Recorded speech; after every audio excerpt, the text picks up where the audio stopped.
principle. Yes. Yes. Go ahead. Okay. Okay. You made mention of the 70/30 principle. So if you can shed more light on that, I will appreciate. Okay. So if you are proactive as an FM, you will save more money. Yes. If you are not proactive, you will spend more money. Yes. What is 70/30 principle does is similar to the Pareto principle, where we try to create a standard for proactivity. Okay, so if you wake up every day as a facility manager and you do different things between morning and evening, like myself and Chinwe were discussing now, we're so busy doing so many things to get, work going, and get everybody satisfied wherever we are serving, right? Now, as we're doing these things, if we sit down at the end of the day and say, let me make a list of the things I did today, I start listing them. If there are 10 things I did today, how many of those things that I did today are proactive versus reactive? If most of what I did today were pre-planned, pre-scheduled, pre-arranged, then I'll be more successful. My cost will be down compared to if most of what I did today were things that hit me from all directions. I was coming to the office, I got 2 calls about generator not starting. By the time I got there, solved that, I got another call about water leakage. I fixed that. By the time I was done, some vendors came to protest their non-payment of their invoices. I had to go to procurement and finance and try to resolve that. And by the time I was done with that, I saw 2 of my staff fighting in the yard. I have to bring them in and investigate the quarrel of what happened to them, and then I resolved that. And then by the time I was done with that, if that is what I did in the whole of the day, they're all nice things to do. I've not been proactive. So the point I'm making here is, with that particular principle is, let most of what you do at a minimum of 70% be things that you have programmed, pre-planned, and pre-scheduled. That 30% are things that happen to you, while 70% are things that you make happen. As you become better and better in your job as a facility manager, you'll be inching towards 90% of things that you have pre-planned. That's why most of the time, if I start doing site visits with most of you, I come to your site, to walk around with you and advise on a few things, for example. One thing I check out for, especially on peak times when FM activity is very much for busy sites, is how many times you, as a facility manager, have to pick your phone to give instructions to people on the field. If you had created processes in place and they know what to do, you have arranged for spares and everything is flowing well, nobody will be coming back to you for clarifications, questions, solutions, money for this, money for that, approval for this and that. Everything would have been in place. That's proactivity. So the sense of being able to check yourself and say, how many of my activities were proactive versus how many were reactive? That's what that principle does. It helps you to plan. It forces you to arrange things in such a way that they will not come to haunt you or give you any kind of issues, okay? Thank you very much. I'm impressed. Again, last question is, okay, on the capital renewal budget. That is the last page. Yeah. That's, yes. Yeah. So, if you can just shed more light on that once again. What I basically described about your capital renewal budget is that, first, every asset in your building should have a useful life, and a scheduled replacement date. Every asset. My roof, my ceiling, my electrical wiring, my plumbing piping, my plumbing fittings, my distribution boards, my generator, my fuel line, my diesel tank, my water tank, my ceiling, my walls, my windows, my doors, my sockets, my switches. Every asset item should have a useful life. When we're doing the asset management class, I'm sure we all went through that. You have to assign a useful life and a date for possible replacement, right? Now, so once you have done that, for every year into the next 20 years or 30 years that you have projected the useful life and replacement date of each of those assets, for each of those years, you go and put a cost. So if I have 100 items in my asset register here, the next column is their useful life. Because I know their useful life, I now know the year from now that it will be due for replacement. So if my roof that was installed in 1980 is a 45 years useful life, right? That means in the columns of my capital renewal budget, I have 2021, 2022, 2023, all the way to 2045, for example, right? In 2025, under the column 2025, I need to put an amount there for my roof. If my air conditioners are left with 2 years, that means in 2023, my ACs needs to be replaced. For every AC in my asset register, I need to put an amount under column 2023. Now, if I do that for all of my assets, at the bottom of that spreadsheet, I will be able to add up my capital renewal budget for 2022, 2023, 2024, 2025, up to 2045. And those amounts will be reviewed on an annual basis. Whenever I'm doing my OPEX budget, I will go back and review the rates depending on inflation, interest rates, and other considerations, and current market prices and price of alternatives. I'll review those rates again into the future. I have that as a forecast, but that is not my budget. My budget for capital renewal for next year takes the column for 2022, takes the column for 2022 and develops it into a budget, a capital budget for 2022. So when I prepare my OPEX budget for 2022, I prepare my CAPEX budget for 2022, and I'll take both budgets for approval. But the budget for CAPEX will usually come out of my capital renewal plan, which is like a forecast of when each asset will be due for replacement.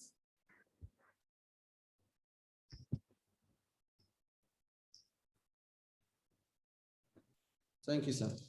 All right, thank you. Okay. Please, can I just please, sir? Yes. Yeah, when you were making that, giving that explanation, I just thought, so what informs you assigning those the live useful life. Okay. Yes, okay. Replacement. Is there any method of, because some companies have policies, yes, and they just say after every 3 years we change our ACs. Yes. Or is it that there's a standby way of calculating that? I just want to know. Okay. The first one is what you mentioned. Some companies use their depreciation policy to write off assets. So if they have a 3-year depreciation policy on vehicles, for example, after 3 years, they write it off and say auction and buy new ones, right? And they may apply the same principle on facility management assets. But this is not a very reliable approach for FMs. Even though it's reliable for accounting and finance purpose, it's not very reliable for FMs. FMs tend to carry assets beyond depreciation. So assets that are depreciated to 0 can still remain in the FM's asset register, right? So the FM now uses a few skills. One is manufacturers recommendations. Okay, manufacturer's recommendation. If you have a manufacturer's manual that tells you that do this at so hours as maintenance and so hours as maintenance, then do an overhaul at so and so time. For example, let's use the generator example. A generator manufacturer will advise you on different maintenance steps to take until you are reached 10,000, 12,000, or 15,000, depending on the kind of engine that you put in their generator, right? And they will now advise that at that time, you should carry out overhauling. What that is basically telling you is that the generator has reached its useful life. Overhauling is trying to give it a new life, right? So for me, I will use that guide from the generator manufacturer to set my useful life and schedule when I should replace. Because overhauling is one of the decisions I will make when I'm getting close to the point of replacement to say, should I replace? Should I overhaul? Are we together? So that's one, manufacturer's recommendation. So manufacturers will produce some things that they will tell you, this thing will expire at this time. If there's an expiry date, then that's straightforward.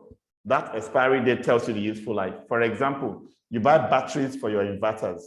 As you buy those batteries, the batteries have a manufacturing date, and they tell you that the chemicals and content of that batteries, they will run out of validity in terms of expiry in 5 years, right?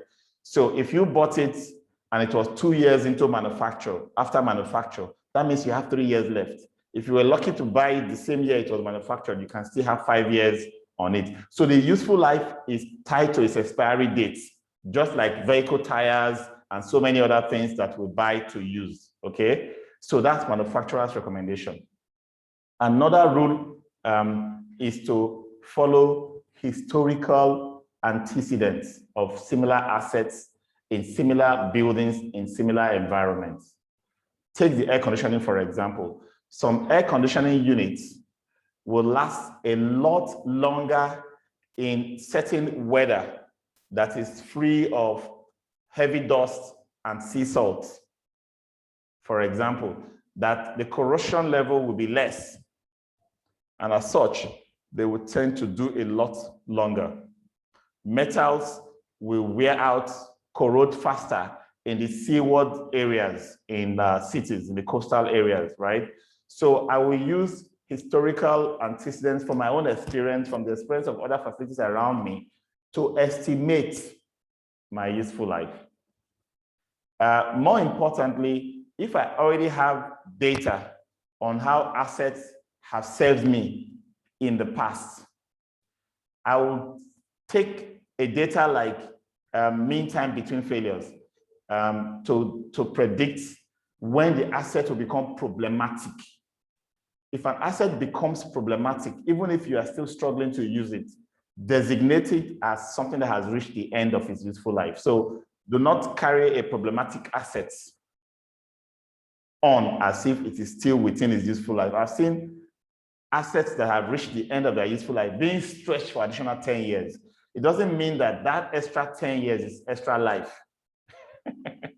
It has reached its useful life. What you're basically doing is battling to keep it, running with all the cost and time that goes into that and the unreliable performance you get from it. So bottom line is you can use your company's policy of depreciation and amortization. You could use manufacturer's recommendation. You could use experience and historical antecedents of you, the FM or other FMs around you. And then you could also use industry standards. So the Association of Facility Management, for example, may have developed some benchmarks from research, from studies. And so you can refer to some of those contents, which is very lacking in our environment. Abroad, it's easy. You could go online and get benchmark data for virtually all kinds of assets in the states you are managing and get information with which you can create and document your useful life. Now, but what I advise you here is whatever method you use is not cast in stone. You will still need to be doing a yearly review of that useful life. That's why every year we have what we call the remaining useful life, which comes out of your audit or condition assessment of the assets. So I might have a 2 year left for particular assets in the book. I do my condition assessment on the asset right now, and I change the remaining useful life from 2 to 3. Because from my assessment and the technical data I'm getting from the current performance, it can do 3 years, not 2, right? So I can do that on an ongoing basis. So I will keep reviewing that. That's why the capital renewal plan is not a plan that you create and you file off.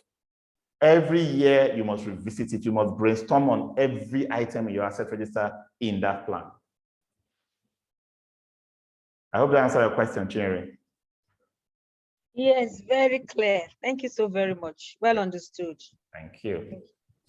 Okay, so do we have any solution session? Anybody with a nagging problem that needs a solution today?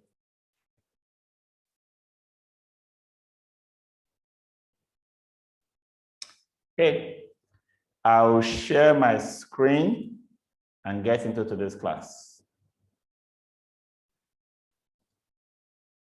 I was actually raising my hand. You did? If Oh, there's okay. time. Okay, go ahead, go ahead. We have time, go ahead. All right, so okay, so the it started with this equipment we're using, generator, but with what's it called, CAT engine, Caterpillar. So I met it in the system where I'm working at the moment. So when I also came on board, they've been having the issue of fluctuation of the frequency. The generator's frequency fluctuates. So and that affects some of the sensitive equipment that we're using. So of course it wasn't so bad. So we're still managing with it.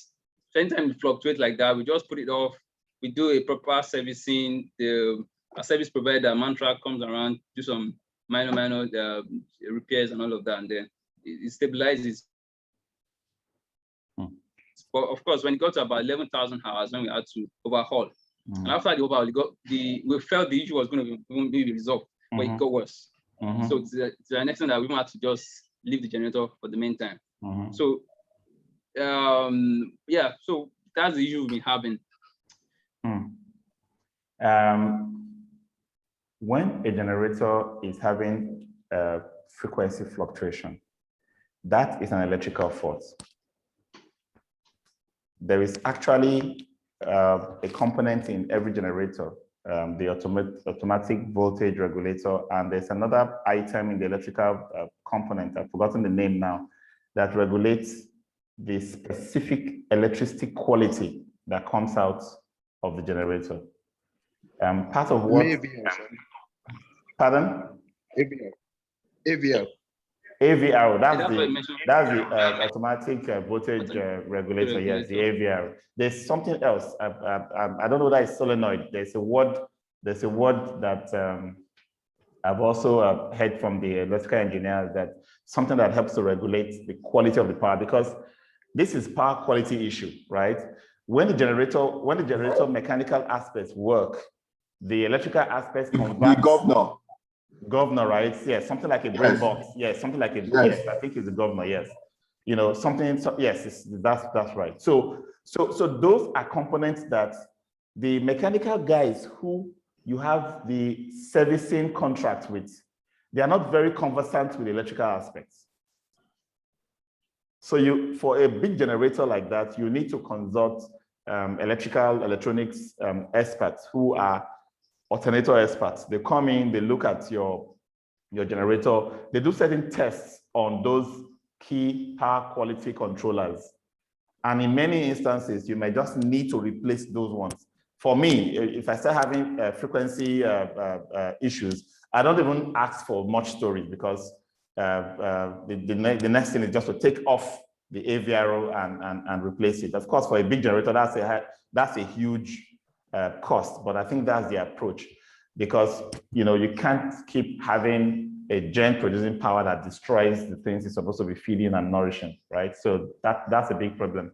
Now, if you are trying to link it to the age of the gen in terms of how old it has run, because we've done overhauling and probably that problem is getting worse, you might again need expert opinion, but my thinking is that the two parts of generator are they can be decoupled and investigated separately, right? So you can have the mechanical guys, they'll do all those engine components and fix it and tell you the engine is properly tuned, everything is working fine.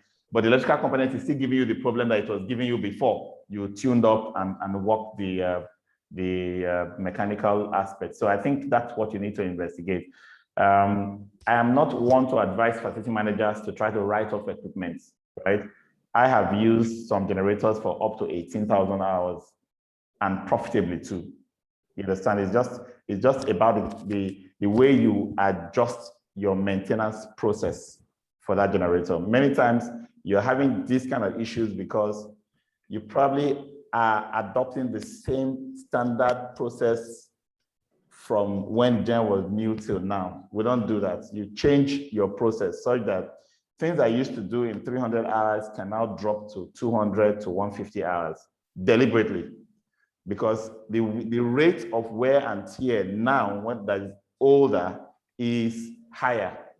You understand? So for you to keep getting some semblance of reliability from it, you need to step up, do that, gradual adjustment of your maintenance program to respond to the aging requirements of your equipment. So that's two things you need to consider. First, get the electrical components investigated, let that problem be solved, okay? Don't lock it into age of the gen. They may not be necessarily correlated. Of course, it could be part, but not significantly. Then the second thing is your routines, adjust it until you find a sweet spot where you pick a certain hourly interval for certain activities to be done, and you'll get better results during the intervals in terms of use. Okay. Okay, sir. I don't know if I could also mention this. Yeah. Of course, I've gotten people to. Of course, we have actually gotten experts to, especially like you mentioned, the electrical aspects. Also, because the mantra have actually both the mechanical guys and the electrical guys. Good. Yeah, sure. Come around. So one of the things they are recommending is that yes, the generator, the governor is mechanically controlled. That's where the way the generator is designed. So it responds to load. So when there's when the load is much, okay, maybe about 60% thereabout, or 70%, the frequency reduces. Oh, I see. When the load is not that much, maybe about 30-40% thereabout, the frequency goes up. So it responds to load. Unlike the other generators that we're using, we have other Dutch engine, of course, Perkins also. They don't respond to load at all. The frequency still remains 50, thereabouts, regardless of the load. So that's actually the challenge. That's what they are telling us. So that means do have to change the generator because of the way it's designed. So that has been the issue. And they are not proposing. They are not proposing any solution. What solution are they offering? The solution they are offering is to change it. To change the generator altogether. Yes, altogether. I actually felt we could change some part of the generator. That's what we've been discussing. Okay, can we get a device? We have, of course, a stabilizer stabilizes voltage. Something like that can stabilize the frequency. They said they don't have an idea of. Yes, they said no. Also, is there a component inside the generator that we can change to accommodate that frequency or to stop that? The variation. They said no. So okay. I think there are two approaches from what we have discussed now. If you use the gen for off-peak times when the load requirement is low, you have less fluctuation, isn't it? Yeah, the fluctuation goes once. It's not like it fluctuates every time. It stays stable over a period of time. Yeah, and then drops. Yeah. Yes, it drops and stays there. So if you have low load, less than 50% load on it, will it still drop its frequency? Yes, the frequency will go up. It increases. Oh, I see. That's the speed increases. Yes. That's a complex problem. But in terms of power quality, yes, there are devices that can adjust frequency, just the way you can adjust voltage, the way you can adjust any other components of power quality. So that's probably something that we may need to talk about outside here. I might refer one or two persons to you that can give you some devices that can help to stabilize the frequency. So what that means is that you will get the power from the gen through this device before feeding it into the system. Okay, that's fine. All right. That's fine. Okay, sir. Thank you, sir. All right, you're welcome. Okay, my screen is up. I'm just going to take a 2 minutes break and then we'll start the class for today proper, okay? Thank you.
All right, welcome back. So we're looking today at procurement and contracts in facility management. So we'll start with procurement, the systematic process by which an organization reaches formal contracts for the purchase of goods and or services. It is different from purchasing, which is the specific buying activity or the placing of order. So what does this mean? Every time I want to acquire anything, service, goods, or labor, I'm thinking of paying and receiving. the act of paying and receiving goods, services, or labor is purchasing. That is purchasing because it's the final act, is the exchange. But what does procurement do? Procurement is an umbrella set of processes that helps to effect purchasing in a structured manner. If I want to put controls around how purchasing, which is the end product or end result of this activity, is performed or achieved, I call the entire process procurement. So that's why we say it is a systematic process by which the organization reaches formal contracts for the purchase of goods and or services. Now, the processes that are put in place delivers contracts. So if I'm going to do purchasing and I now need a contract to guide that purchasing, what I'm doing is now called procurement. We procure or perform procurement so that we can maximize cost effectiveness, so that we can achieve the best value for money. We talked about best value in our finance class. Also to protect would be unwary purchasers. Usually, procurement tends to be skewed towards the buyer because in every exchange, the person who is passing with money is the one that is trying to get a value. And because you are trying to get a value in, procurement tends to want to ensure that for every money that you pay out, you get value. I mean, many of us would be, can remember sometime in our lives when we spent some money, and we got back and we had buyer's remorse. Buyer's remorse is that feeling and that experience you feel when you've bought, you've paid, and you get back and it's either not exactly as described, not what you expected it to be, it does not meet your aspirations or expectations, or you're completely shortchanged in terms of quality or quantity or scope of that deliverable, okay? So procurement is a way to protect you, the buyer. There are also laws that govern procurement, especially when it is in the public sector, right? Where you need to buy in the public domain. There are laws that provide for equity, fairness, impartiality, and legal requirements to be met when doing procurement. And then procurement costs also needs to be controlled. It helps to ensure that you keep improving the process of procurement. Organizational policies that draw down from strategic focus of the organization, the objective of the organization, the mission of the organization, are also deployed through procurement. For example, an organization that is an energy efficient organization, that's their long-term strategy. They want to be energy efficient. You can't be the facility manager and not write energy efficiency into your procurement processes, especially when you are dealing with specifications for the various equipment you're going to buy. Energy efficiency will be your #1 requirement for pre-qualifying assets and vendors that are going to work for you, something like that. So you take your strategy, and since procurement is a way to implement your day-to-day operations, you use procurement to write your strategy into your execution. So your corporate policies is reflected in how you do your procurement. And then, of course, professional standard is very important. Procurement is one area where all the corruption in the world takes place in there. So standards and ethics is very, very key. When people are looking for who's very corrupt in our industry, this is where it happens, and you really can't, you can easily relate with it because a lot of money pass through this function in facility management.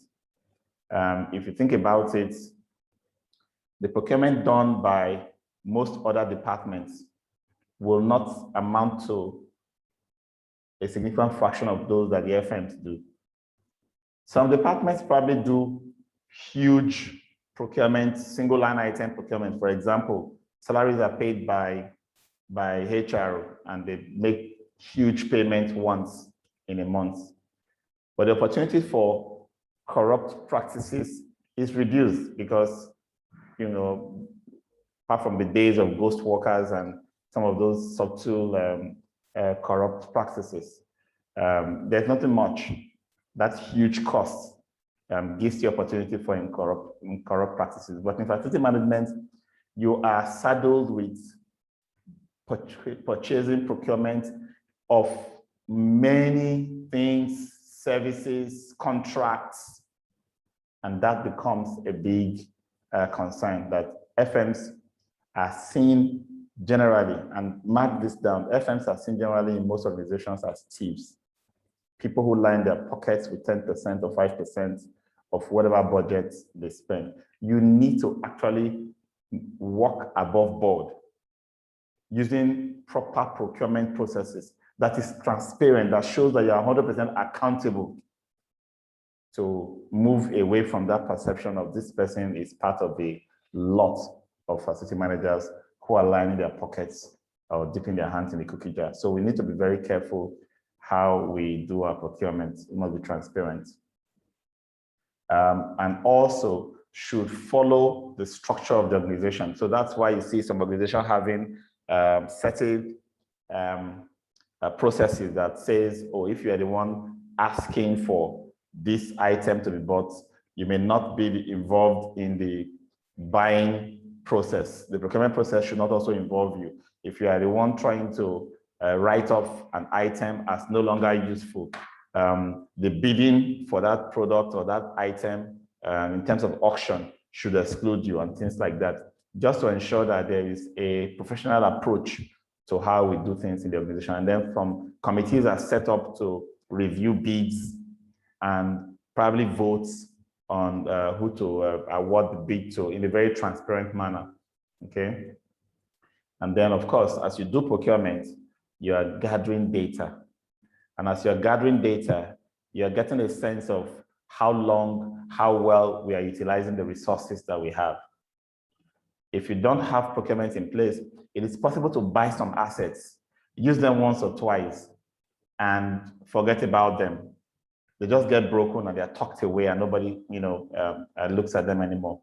But procurement tends to have a way of cataloging assets in such a way that the data of those assets are always kept. So they're always a monitoring system to ensure that the assets are not sidelined or lost in the process. So performance measures of procurement is also very important in whatever we put our resources into, in terms of how we spend money for our organizations, okay? All right, so how do you know that procurement has been done right? You get the right product at the right time at the right price. And if I want to link value for money to best value, I'll simply say right product, right time, and right product, right time is what I call specification, and right price is what I call lowest price possible. Once I've gotten the right product at the right time, then the right price becomes what? The lowest possible price. So if I were to say, how can I convert best value to value for money, I'll just change right price to lowest price, because lowest price is what makes it best value, and right price is what makes it value for money, using this straightforward formula you see on the screen.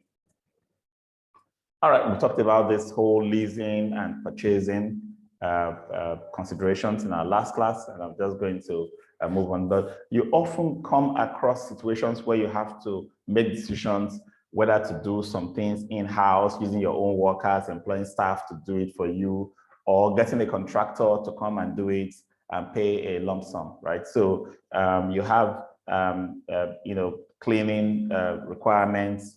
You probably have routine cleaners and you say, oh, the deep cleaning should be done by contractors, or should we pay overtime and use our own in-house staff to do the deep cleaning? All kinds of questions coming. There are reasons why you want to do in-house delivery, in-house just buy materials and do direct labor, like some government agencies will say. First, you have complete and direct control over the activity. You don't have a third-party contractor controlling third-party staff that belong to him when you have a critical activity to perform. And then there will be no conflict of loyalty. Usually, you tend to have that, you're trying to control a contractor employee on your site, and they will say something like, I'll ask my boss first, right? I'll take permission to do that, or it's not in our contract, or something like that, you know? So, but when you are doing it in-house, direct, your own team, buying your own materials straight to execute, of course, you have that loyalty of your staff. Everybody's shirt is labeled according to the organization they belong to. Now, what are the limitations of in-house service provision? Especially in the field of facility management, the core business may not be knowledgeable enough in this area that we belong. So if you work for an insurance company, for example, there will be no managers in that insurance company or directors who understand scaffolding, who understand kilowatt hour of diesel, kilowatt hour produced from a liter of diesel, for example. They will not understand the basic metrics that you as a facility manager depend on to do your work. So they may not necessarily be able to guide you.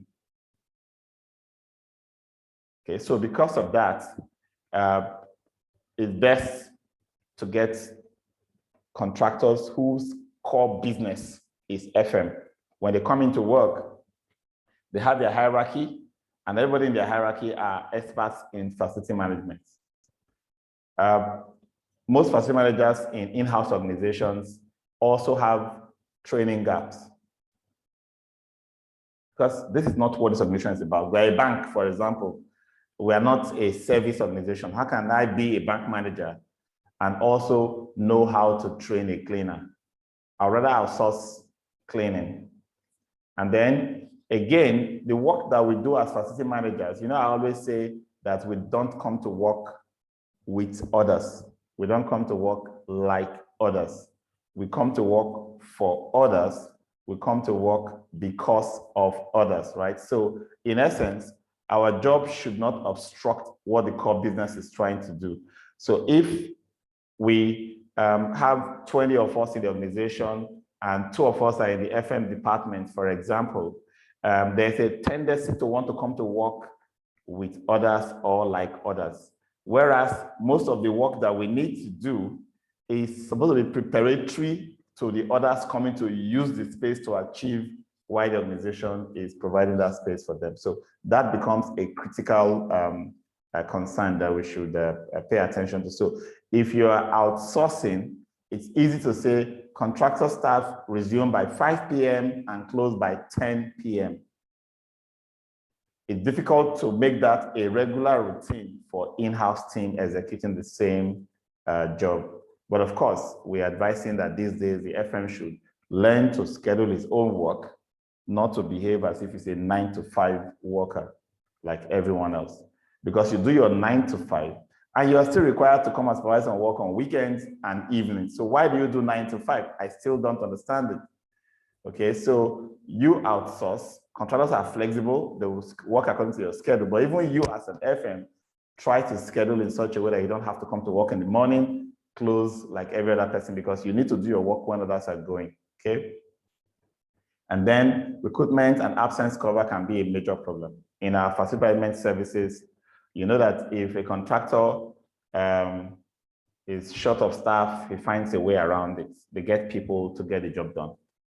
But if you hire all of those cleaners, security guards, and technicians in your organization, and one of them is away, how will you deal with that temporary relief? It might be difficult because the contractor will have people from other sites to bring in. And then as in-house FM, you definitely benefit from so many of the hidden costs that the organization bears for all employees, Contractors don't have that kind of cost. They will just have, pay me 40,000 or 50,000 per cleaner. I pay each cleaner 30,000. I keep the difference, right? So they tend to do that. They don't have all of those HMO, group life, a lot of the compliance issues, and even the PECs, t-shirts, pens, branded this and branded that you get as part of your being in the main organization. That if you employ a cleaner, you have to provide that same for the cleaner. So we outsource because we want to reduce the number of people on our payroll. It's called headcount. I've seen some organizations where they have 20 people in the core business and more than 20 people in the support function, which is facility management.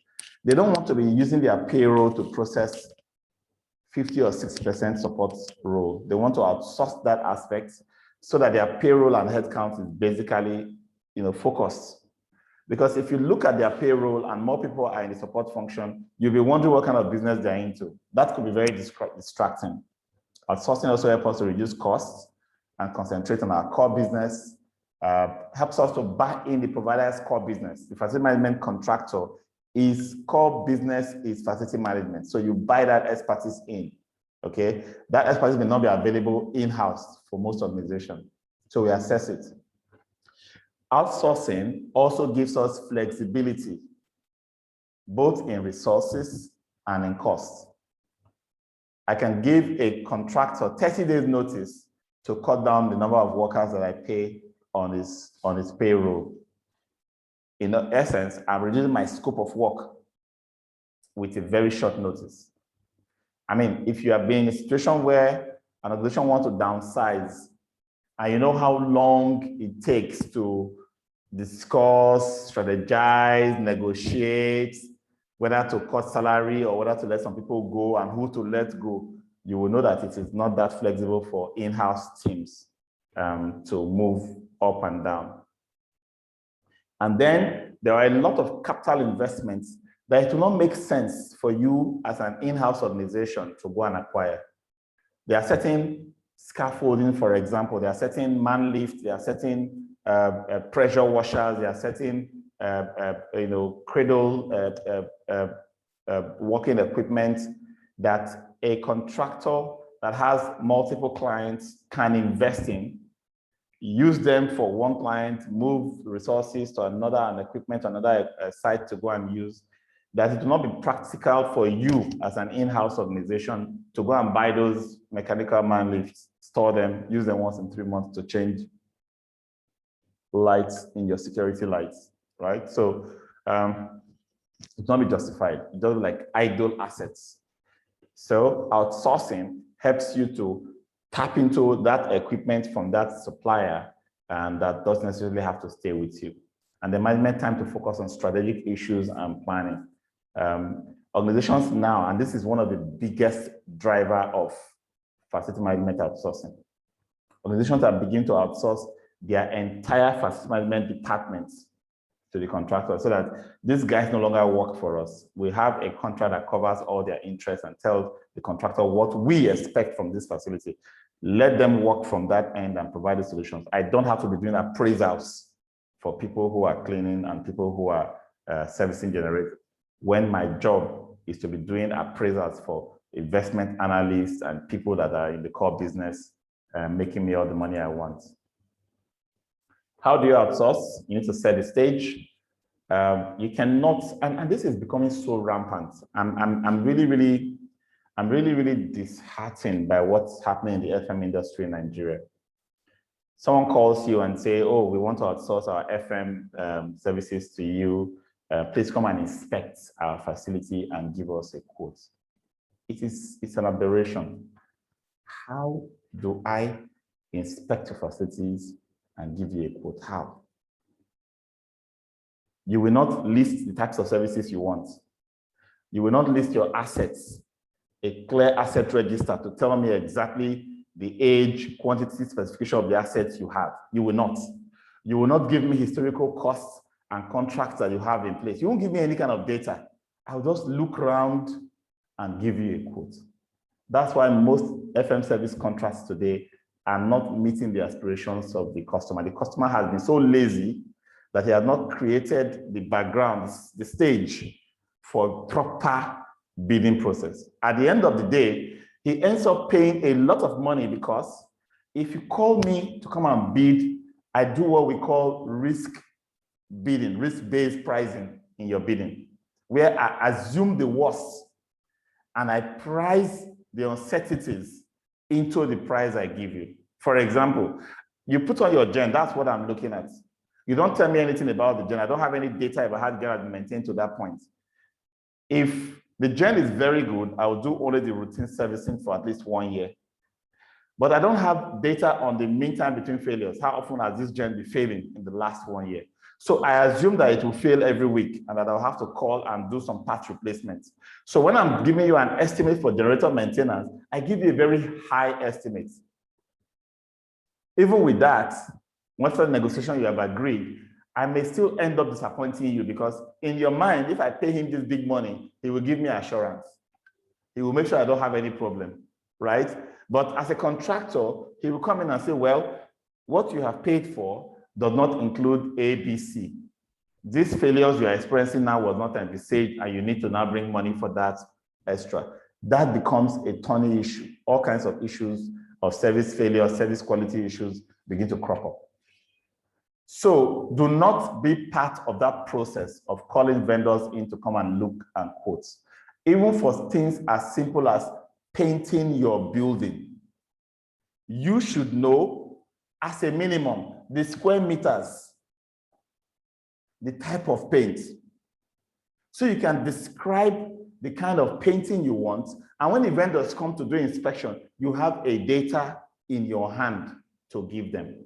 For example, it is possible for a painting company to come and paint over what you have there. And within a few months, it starts flaking, popping out and falling off. Because you, the facility manager, did not specify what you want. You made them specify what they can offer you at the lowest price. You are comparing apples to oranges to tangerines to guavas when you are looking at bids from various vendors because you have not done your own job. So that's why I want us to pay a little attention to this particular segment.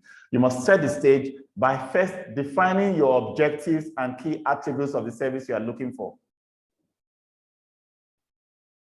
What are we trying to achieve? What do we get from this service? What used to be our thorny issues? What are the issues we are facing that we don't want to face again with this service? Can you articulate them? Because a high-level, big picture view will give the vendor or contractor some semblance of understanding of things they should do to meet those objectives. Those things may not be in the scope, especially things like how to behave, how to act in certain, what kind of tools to use. There are so many things that you may not have detailed carefully. Step-by-step process, you may not have detailed them carefully in your scope of work. Of course, if you have a scope of work, many people don't have scope of work. Just say, look around, measure, and give me a quote. That is an aberration. Please don't do it again. There must be adequate documentation as built drawings, for example. If there are processes and charts you already have in place for getting things done, if there are policies that they must follow, if there's a contractor manual that must be understood, if there are health and safety rules that must be complied with, whatever it is, there must be proper documentation. If there are special demands, those special demands will also need to be taken note of. For example, a contractor might assume that at the weekend he will be able to do all of this work. But contractor might find that at the weekend you are doing certain critical operations, which means they can only work evenings, not weekend, because you are busy with weekends. These things need to be documented. And then what are the risk items related to the jobs that you are trying to assign? You must identify high priority services and the risk assessment of those areas. Because there are certain areas, certain priorities you have within your organization that you cannot accept an excuse. You must take that, you must define them. Not when the contractor thinks it does not understand what those priorities are, says, oh, I'll prioritize my own way without using your own priorities as the owner of the facility. You meet issues later. Consideration for flexibility and variability in demand. You need to also document this. Consideration for management implications, which has to do with certain choices that can be made by the contractor that can lead to certain counter actions from your own organization. Okay, appropriate bid evaluation criteria. So you need to put what are the measures? How am I going to use? What am I going to use to evaluate bid A to bid B to bid C when they finally submit? There must be a balance. There must be a way to compare orange to orange to orange, not orange to guava to mango. Okay, that's what certain stage does. So in essence, summarizing this, understand your facility and document your understanding. That's one. Number two, understand the services or goods that you are trying to acquire, the key attributes, the qualities, the quantities, which is what I can use to replace all of this is the specification. So have a detailed specification of the services that will meet the requirements of the assets that you have. And number three, understand your organization. Start from that understanding to develop what the organization gets from your assets and from the services that you provide. We call these key performance indicators. You must tie the service, which is the service levels, to the key performance indicators. If you establish those and you fully understand what assets you have, you can describe in detail, documented to a contractor. For example, a contractor that is supposed to come and service an AC for you should understand where the electrical cabling went through, even though it's conduit. Should understand where the drain pipes went through. Should understand where the gas lines ran through. You should provide that much information, because without that information, there are certain movements he will do on your indoor unit and you start experiencing leakage when he's gone. And you say, oh, he did a very bad job. You don't give him enough information to even know how to do his job right. So before you go out to invite people for bidding, take time to write, document. Document as if you are trying to do the job yourself. So that there'll be enough information to give to those you are going to employ from outside to come and do the job for you. The procurement process will typically go through these 9 steps. Identification of needs, that's step number 1. It could be a planned maintenance activity. It could be a routine maintenance activity. It could be a planned replacement or asset acquisition. It could be a problem identified by a user. It could be a mandate for management. The identified needs can be from the FM, from the users, or from management. These are the people that can say there's a problem, or there's a need, or there's an opportunity to take advantage of. The FM takes that request and builds it into a proper request, which we'll call the scope of work. So this scope of work is where we say you must describe the objectives or key performance indicators, what you expect from that service, and then you must describe the levels of service, which is the specification. What are the things that this service must accomplish? What are the things this service must do? You know that what you do is different from what you accomplish, right? What you accomplish is, if you do it, if you understand what to accomplish, you know what to do. By the time you do it in a certain way, you will get certain outputs, okay? That is all described in the service level documents. In that service level document, you also have a section where you describe the pre-qualification requirements. Who can bid for this job? You also have what we call the evaluation criteria. If I'm trying to compare bidders, what are the criteria I'm going to use? So I'm going to list out a certain set of criteria, apply weights on these criteria, and then when I get a bid, I will score the bid against those criteria and use that score to compare bid A to bid B to bid C. Once I've done this part and I hand over my request to procurement to go and help me acquire that goods or service, I have done 90% of procurement. So every time I hear of FM saying, well, we're not the one doing procurement, it's the FM, it's the procurement department, I say, this is an acute case of abdication of responsibility. If all you send to a procurement department is a memo, dear procurement, we need 2 horsepower AC in the MD office, in the MD's office, you have failed as a facility manager. Because that memo does not do any justice to that procurement requirement. Because once the procurement guy sees that memo, you know what they'll do?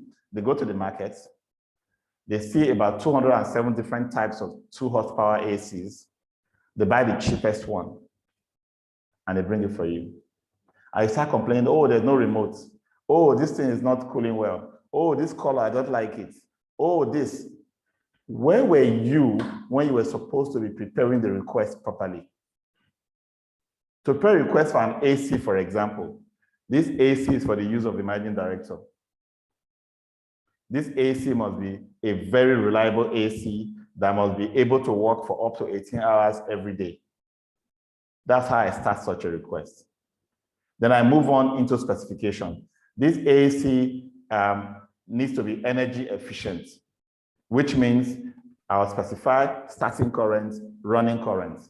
If I want it to be an inverter AC or a DC motor component, I describe that. If there is any specification for color, or because the walls in the MD's office are this color, the AC should be that color to complement. The AC should be one that has a useful life of not less than 10 years, and so on and so forth. What I'm doing is creating specifications for the AC I'm asking for.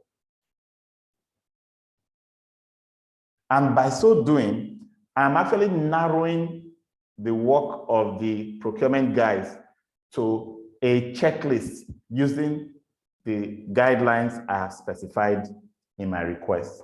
When they go to the market, they just simply look at my checklist and say, where are all the ACs? They bring them. Does this one have this, meet this requirement? It doesn't, out. It meets all this, yes, this way. Does this one meet all this? Yes, this way. Among these ones that meet all my requirements for this FM procurement, which one is the cheapest? That's what the procurement guys will do. By the time they bring any one of those that meet your requirements to you, you cannot have any complaint. So every time you have an issue with a certain procurement, it is you that have failed, not the procurement guy. Because if you allow him to make any decision on your behalf, you can't come back and complain. You make decision in advance of him going out to work for you.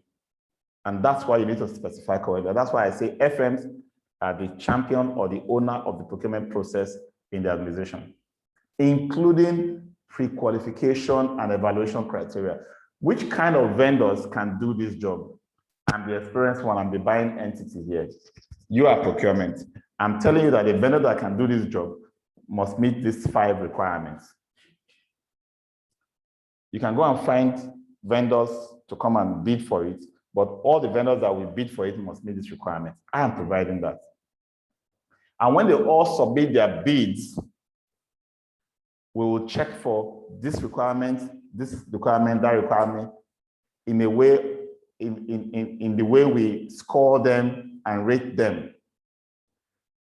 I may not even be there when procurement is deciding who to award the job to, but I have controlled the process. That's the whole idea. That's the whole idea. So when I see somebody who wants to buy a light fitting or an air conditioner, or wants to paint a building, or wants to build a septic tank or a security house, and I hear them use very, very few words to describe what they want, I just say you have abdicated the decisions and the powers about that procurement to someone else who is not an expert in what you need, and you can only complain afterwards. When procurement reviews the request, they come up with a boilerplate contract. So they will add all of those policies, they'll add a typical contract, they'll add all of those contractual rules, processes and procedures the organization must enforce while a contract is working. And this is another point where we make a big mistake. We go out to bid, we get a winning bidder, and then we now say, here is your contract, sign it. That contract should have been seen before the bids were submitted. There's one on my table right now. We finished, negotiating and agreeing. When they brought the SLA, which is the contract for me to sign, I said, oh, sorry, this contract will not work based on that negotiation because you have put certain performance requirements and certain penalties in the contract, which means I need to spend a lot more money to comply with these stipulations. If I have to comply with these stipulations, I can't do it at the price you have offered me this job before. What would have saved everybody would have been to issue this contract along with the bid and say, this is the scope of work, this is the contract that will go with it, review it, and fill out your commercial for me to see. So that's the point at which you are doing market assessment, bids are being turned in, and then you're evaluating the bids. Procurement, we will probably work with legal at some point here. In many cases, legal already give them the drafts and they can amend it and use it for different contracts that they get. And then we get to the point where bidders turn in their bids and they need to now evaluate. This process may involve the FM coming back to sit on that review committee, or may not even involve the FM at all. Another group of people can work with procurement to just use the FM's requirements to tick, tick, tick, and evaluate the bids and award the contract.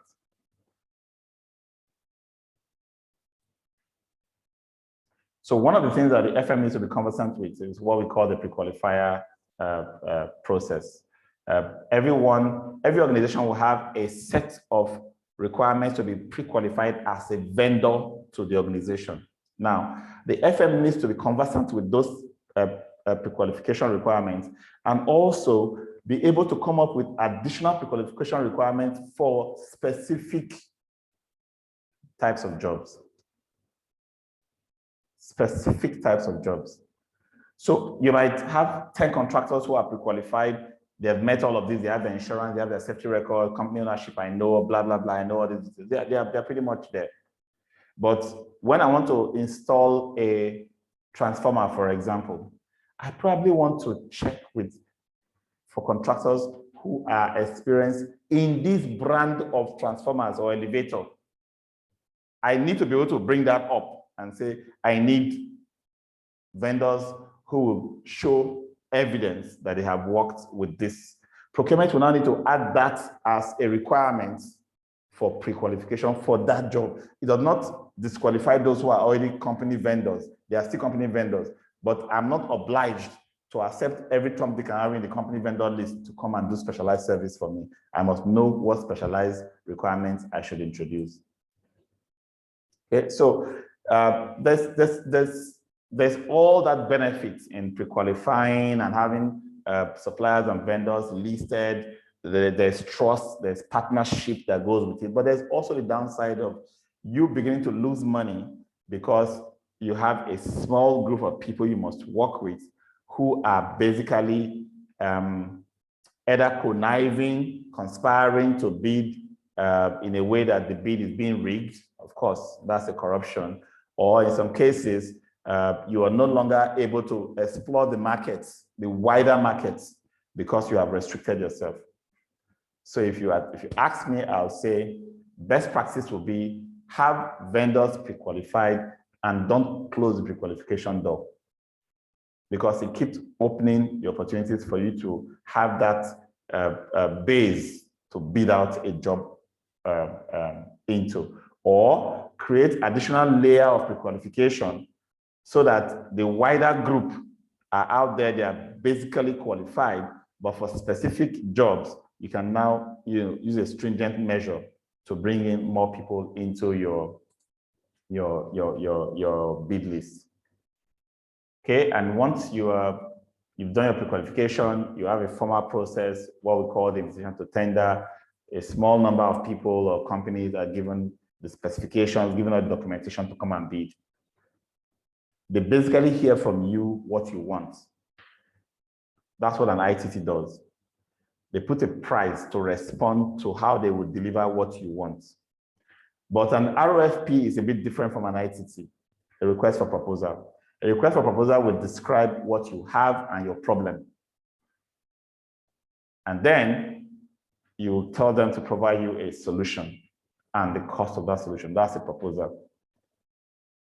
A bit more difficult to score and compare because the initiatives and ideas from various vendors might be different, so different that you have to first align yourself with an idea coming from one or more of the vendors before you start looking at their costs. Otherwise, if you're not aligned with their solution, their cost will be irrelevant when you're doing an RFP approach. When vendors submit their bids, you want to award a contract, right? An award of contracts could be straightforward, the lowest responsive bid, which is cost focused. If you're the lowest bidder, fine. But when can we use the lowest bidder? It's only when we have been able to specify correctly in details. When there's no much in terms of ambiguity or misunderstanding between the various vendors that you're calling to bid. You've explained carefully, provided a lot of information.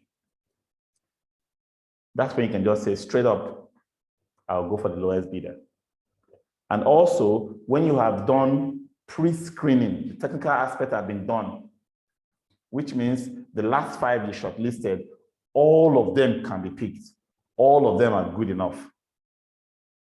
So there are no technical considerations anymore. You just go straight for the lowest bidder. You also have the evaluated best value for money bid. The evaluated best value for money bid mostly works with proposals when they're responding to RFPs. Yeah. In this case, you don't necessarily need to use the lowest bidder because you have to first consider the solution. So you are basically blending technical evaluation with commercial solution in the evaluated best value for money bid.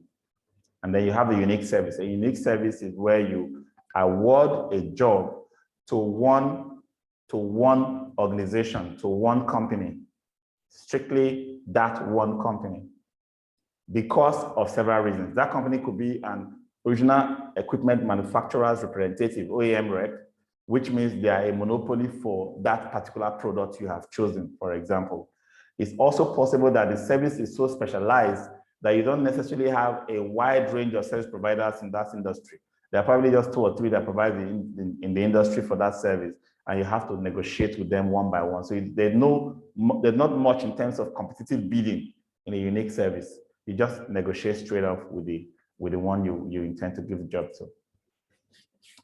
All right, so we said that procurement was a systematic approach to arrive at contracts which we use to effect purchasing. So contract is a vehicle. Contract is a tool for executing procurement in a bid to arrive at an item or goods or service purchase. So a contract is that tool that defines the terms of relationships and interactions involved in the procurement of products or services from external providers. It helps to ensure regulatory compliance, reputational risk management, and effective change control. It spells the terms. It spells the roles and responsibilities of both parties. It spells out the goods and services that is going to be exchanged and the amount that is going to be exchanged. Okay, so it's a control tool. If you have effective contracting, you will have less disputes. You will have best value for money because you have spelled everything out. What makes a contract valid? There must be mutual agreement, which means there's meeting of minds, whether express or implied. Now, this is very important. Sometimes you may have that misconception that we have not agreed yet. Why you think you've not agreed? The person you are talking with thinks you've agreed and supplies. The reason is that agreements can be express, can also be implied. And the law recognizes both. Express agreements are the ones that when we finish talking, we wrote an agreement and we signed the document. That's express. Implied agreements, we may not write anything, but we have an understanding. For example, if you and I are discussing how I will rent an apartment from you, we've done the inspections, we are still negotiating, and you see me moving my goods and my load into the apartment and you did not stop me, or you left the apartment open and I moved in for 1 month, there is an implied agreement that I am now your tenant. Because I moved in, you did not stop me. We have an understanding that I'm not your tenant. So if tomorrow you now come and say, no, I have another tenant to bring in here, I've signed an agreement with another tenant, you have to leave. I will tell you, no, I cannot leave because I am already your tenant by virtue of the fact that we had an implied agreement. You allowed me to move in and I've been living here for 1 month. So that's the two types of agreement. Now, if you don't want to run into the issue of implied agreements when you are working towards an express agreement, which means you don't hope to have any action until there's a documentation, you must express that from the onset. It's called subject to contract. So if you are in a negotiation, keep adding subject to contract. It tells the other party that until there is an express agreement, implied agreement will not be applicable. So organizations that issue POs, for example, will keep telling you during negotiation and discussion that until you receive a valid PO, you have not been awarded this job. That's to block away the possibility of having an implied agreement. One common case in point is, Nigerians and most part of the world, people cohabit. From cohabiting, they start having babies together, and all of a sudden, somebody wakes up one day and says, "Look, we really aren't married, so I'm not committed to you. You should start, you should find our ways." The law will say, "No, sorry. There is an implied agreement. The day you started living together, started making babies together, you are now married as far as the law is concerned. Whether you signed the paper or you didn't sign the paper does not matter anymore at that point. There are obligations you now owe to each other that married people owe to each other." Then there must be consideration. That's the next valid element. Exchange of something of value is called the principle of quid pro quo. I give you something, you give me something. There must also be competent parties for a contract to be valid, which means that whoever signs must have the legal authority and the capacity. There are two parts to this requirements. You must have the legal authority and you must also have the authority, the capacity. Legal authority is talking about your position in the organization that is signing the contract. Capacity is your mental state and your age. If you are below a certain age, you may not have the legal authority and capacity to sign certain contracts. If you are intoxicated, you may not have the capacity to sign certain contracts. So be very careful when you discuss business over beer. It is possible to discuss business over beer, have a nice agreement, pull out document and sign, and just the fact that there was a bottle of beer on that table and somebody was sipping it small can invalidate that document whenever the chips are pulled in. So be very careful about those gentlemen's agreement that are had over over alcohol, because that can mean that one party can claim to be intoxicated at that time. After all, we're drinking, and I didn't know that that clause was in the contract, and that clause automatically becomes null and void by law because a valid contract element is now missing. The person that signed did not have capacity. Then there must be proper subject matter. What this simply means is that you cannot have a contract over an illegal activity. We can both agree to steal Mr. B's goods and share it 50-50. And then when I now take all of the 100% of what we stole, you now want to sue me to court. The court cannot entertain that case because that agreement is invalid. Even if you wrote it in ink and stamped it in blood, it doesn't matter. No matter how you thought that contract was created, it is automatically invalid because there is no subject matter that is proper. It's not legal. There must also be mutual right to remedy, which means both parties must have equal right to remedy breach. And then there must be an agreement to enter into contract. They must demonstrate negotiations have ended and an agreement has been reached when the contract is signed. This basically is when you are working towards the express contract, and you have stated it from the onset that there will no implied contract. Because if there's an implied contract, then of course that will not hold. For facility management, what kind of contract do we have?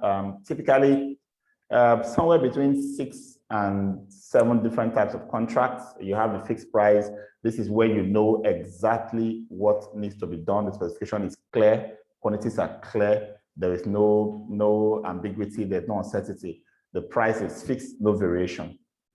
The cost reimbursement is often used for contract types where the scope cannot be definitely pinned down, right? Where there will be a lot of uncertainties. For example, when you are trying to dig into the ground, you might find some things, you might need to do more work, my labor might be increased and so on and so forth. That's the cost reimbursement.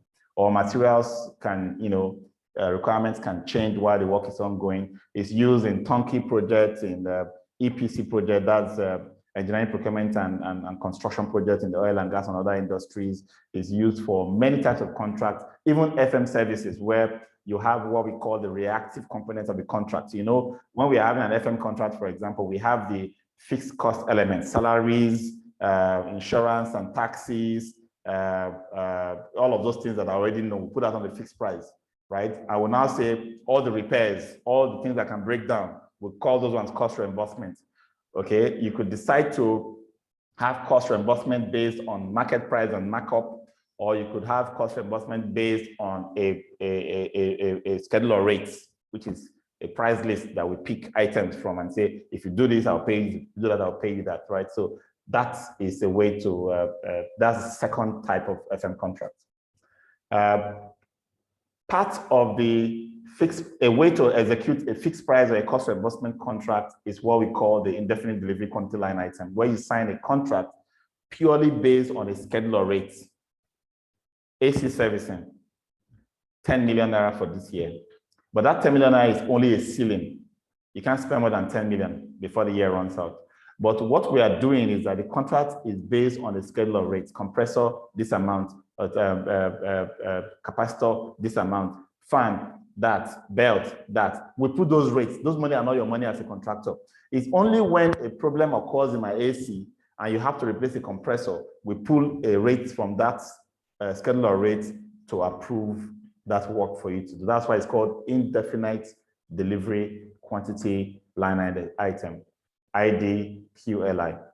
It's straightforward. It reduces the time it takes to start negotiating when work needs to be done because the rates are pre-arranged. But when you have high inflation, you have to be doing review of those rates on a regular basis. So we try to do those reviews every 6 months to every 1 year when things are stable. But when things are not stable, you have lots of fluctuations in currency and inflation. You probably want to do every quarter to be adjusting the rates to align with market prices.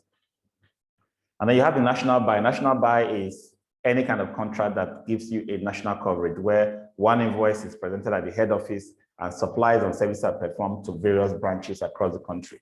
Even if it's just a supplier of stationaries, whenever there's a request from any of my branches, deliver to them, they'll sign your way bill, you bring it to the head office, and then you invoice at the end of the month.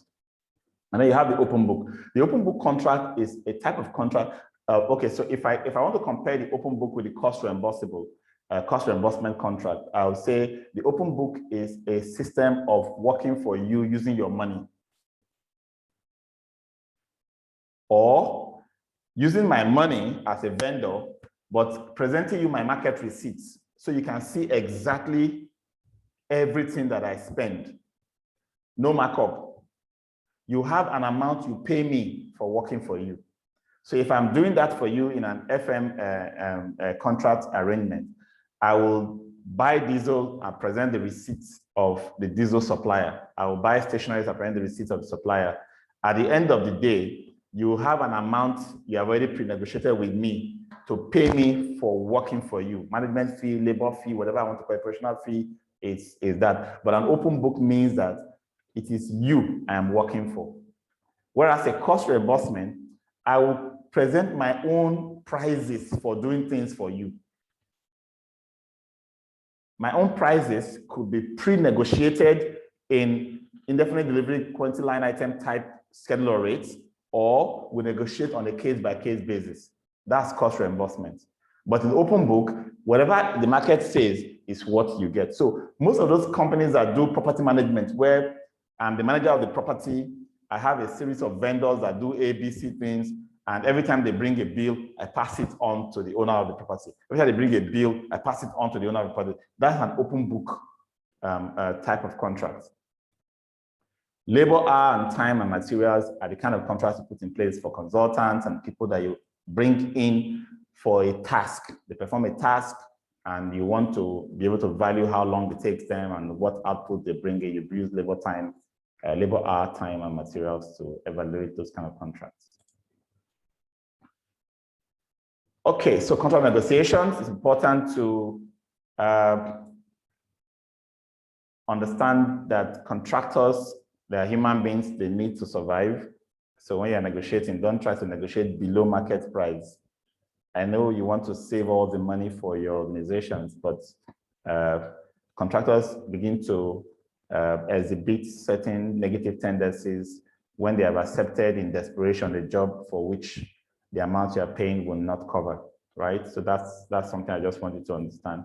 Not all contracts will be signed into paper, but have an understanding out of trust. You deliver a contract that is not signed, but if you can, make sure there is documentation for all your commitments, financial commitments, because when the chips are down, management will need some kind of evidence from you on how that contract was implemented. As a vendor or supplier, also know what you are worth so that when you go negotiating for jobs, you're not in that desperate situation where you can accept virtually anything. I've seen some people just accept virtually anything, and then they get their fingers burnt, and then they start crying. So what was supposed to be a good thing done to you by giving you a contract becomes a bad thing. Okay? Never ever negotiate money until you have negotiated your scope and specifications. I once had a painting job to do, and I told the painter, what I needed done, and he gave me a price. And then I started talking about my specification. You must have so and so PPEs, you must have a gas mask, you must have mask on, you must have coverall, you must sand it very well, you must wash down, allow 2 days to dry, you must paint the undercoat first and leave it for 24 hours. I started talking of all this after we have agreed the total amount for doing the work. He thought about it for a while and said, okay, that might not will do. So we had to just realize that my requirement should have been discussed before we started talking about the money, because in his mind, I needed him to just come and paint. And tomorrow he can come in and paint the whole flat. Job done. But from the process I'm now laying out, it will take him a week, because every coat he lays must dry for 24 hours. I need that curing to be done for the paint to be proper. I also require him not to move my furniture away, but instead to cover them or cover his work such that no drop of paint will touch my floor. That's a different kind of meticulous job, like a proper painter's job. And it takes time to achieve that kind of work. So he's not going to do it at that price that we negotiated, and that was the reality. So don't discuss price until you have discussed all the specifications. And finally, don't make negotiation a win or lose situation. It's important that you have a win for yourself and a win for the vendor. That creates partnership. Variation is also a very big issue to consider when putting contracts in place. I hear of people say, oh, there's no variation allowed in this contract. Once it's locked in, it's locked in. Look, I would rather say control variation.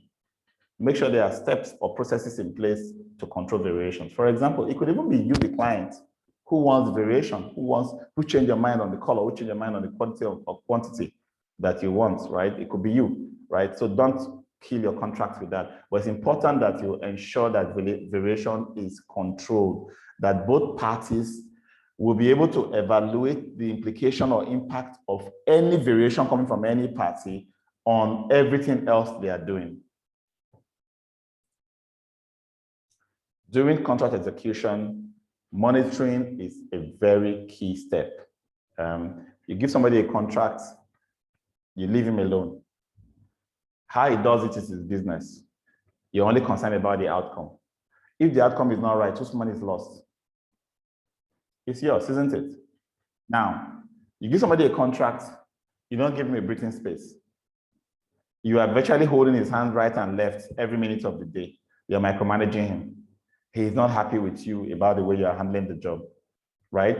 Those are two extremes of monitoring your contractors. There must be a balance, and that balance must be documented. If I'm giving you a contract, I will spell out inside the contract specification how I will monitor you. For example, if there's going to be an audit form I will use for weekly inspections, I will put it in there. If there's going to be a reporting form that you will submit on a weekly basis of your activities, I'll put it in there. If there's going to be an evaluation of your performance at the end of the contract, I'll put it in there so that you know the weightings of the various criteria I will put inside that evaluation document. We have the same understanding. I've seen contractors being required to write complex reports that were not discussed during the contracting process. Somebody just wakes up and say, management now requires us to report ABC. This is the template, start using it. No, that in itself is a variation.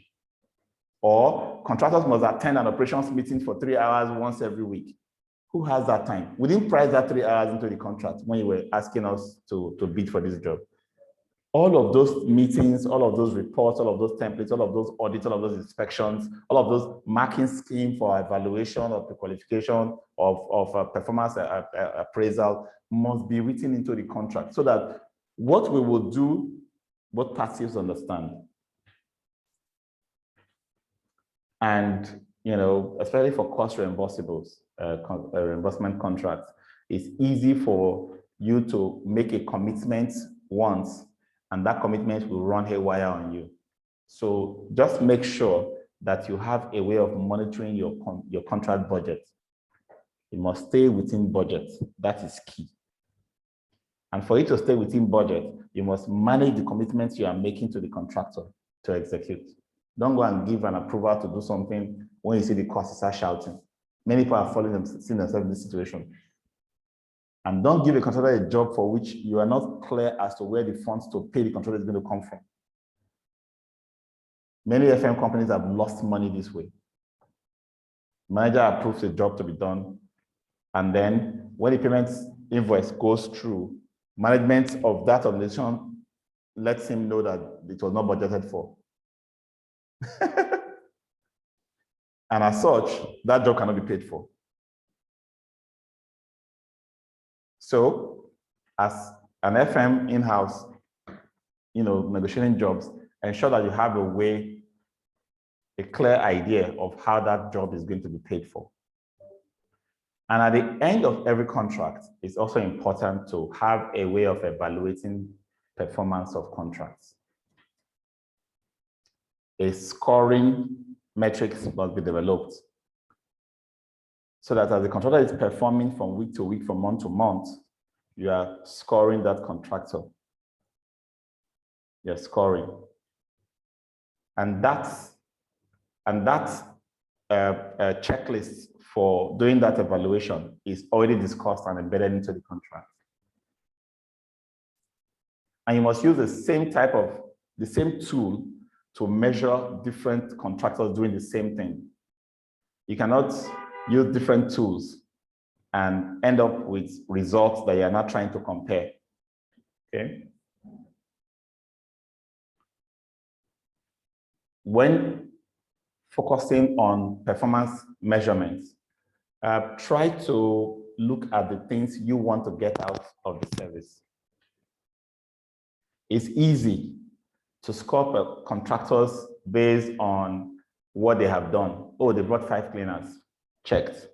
The 5 cleaners worked for 8 hours, checked.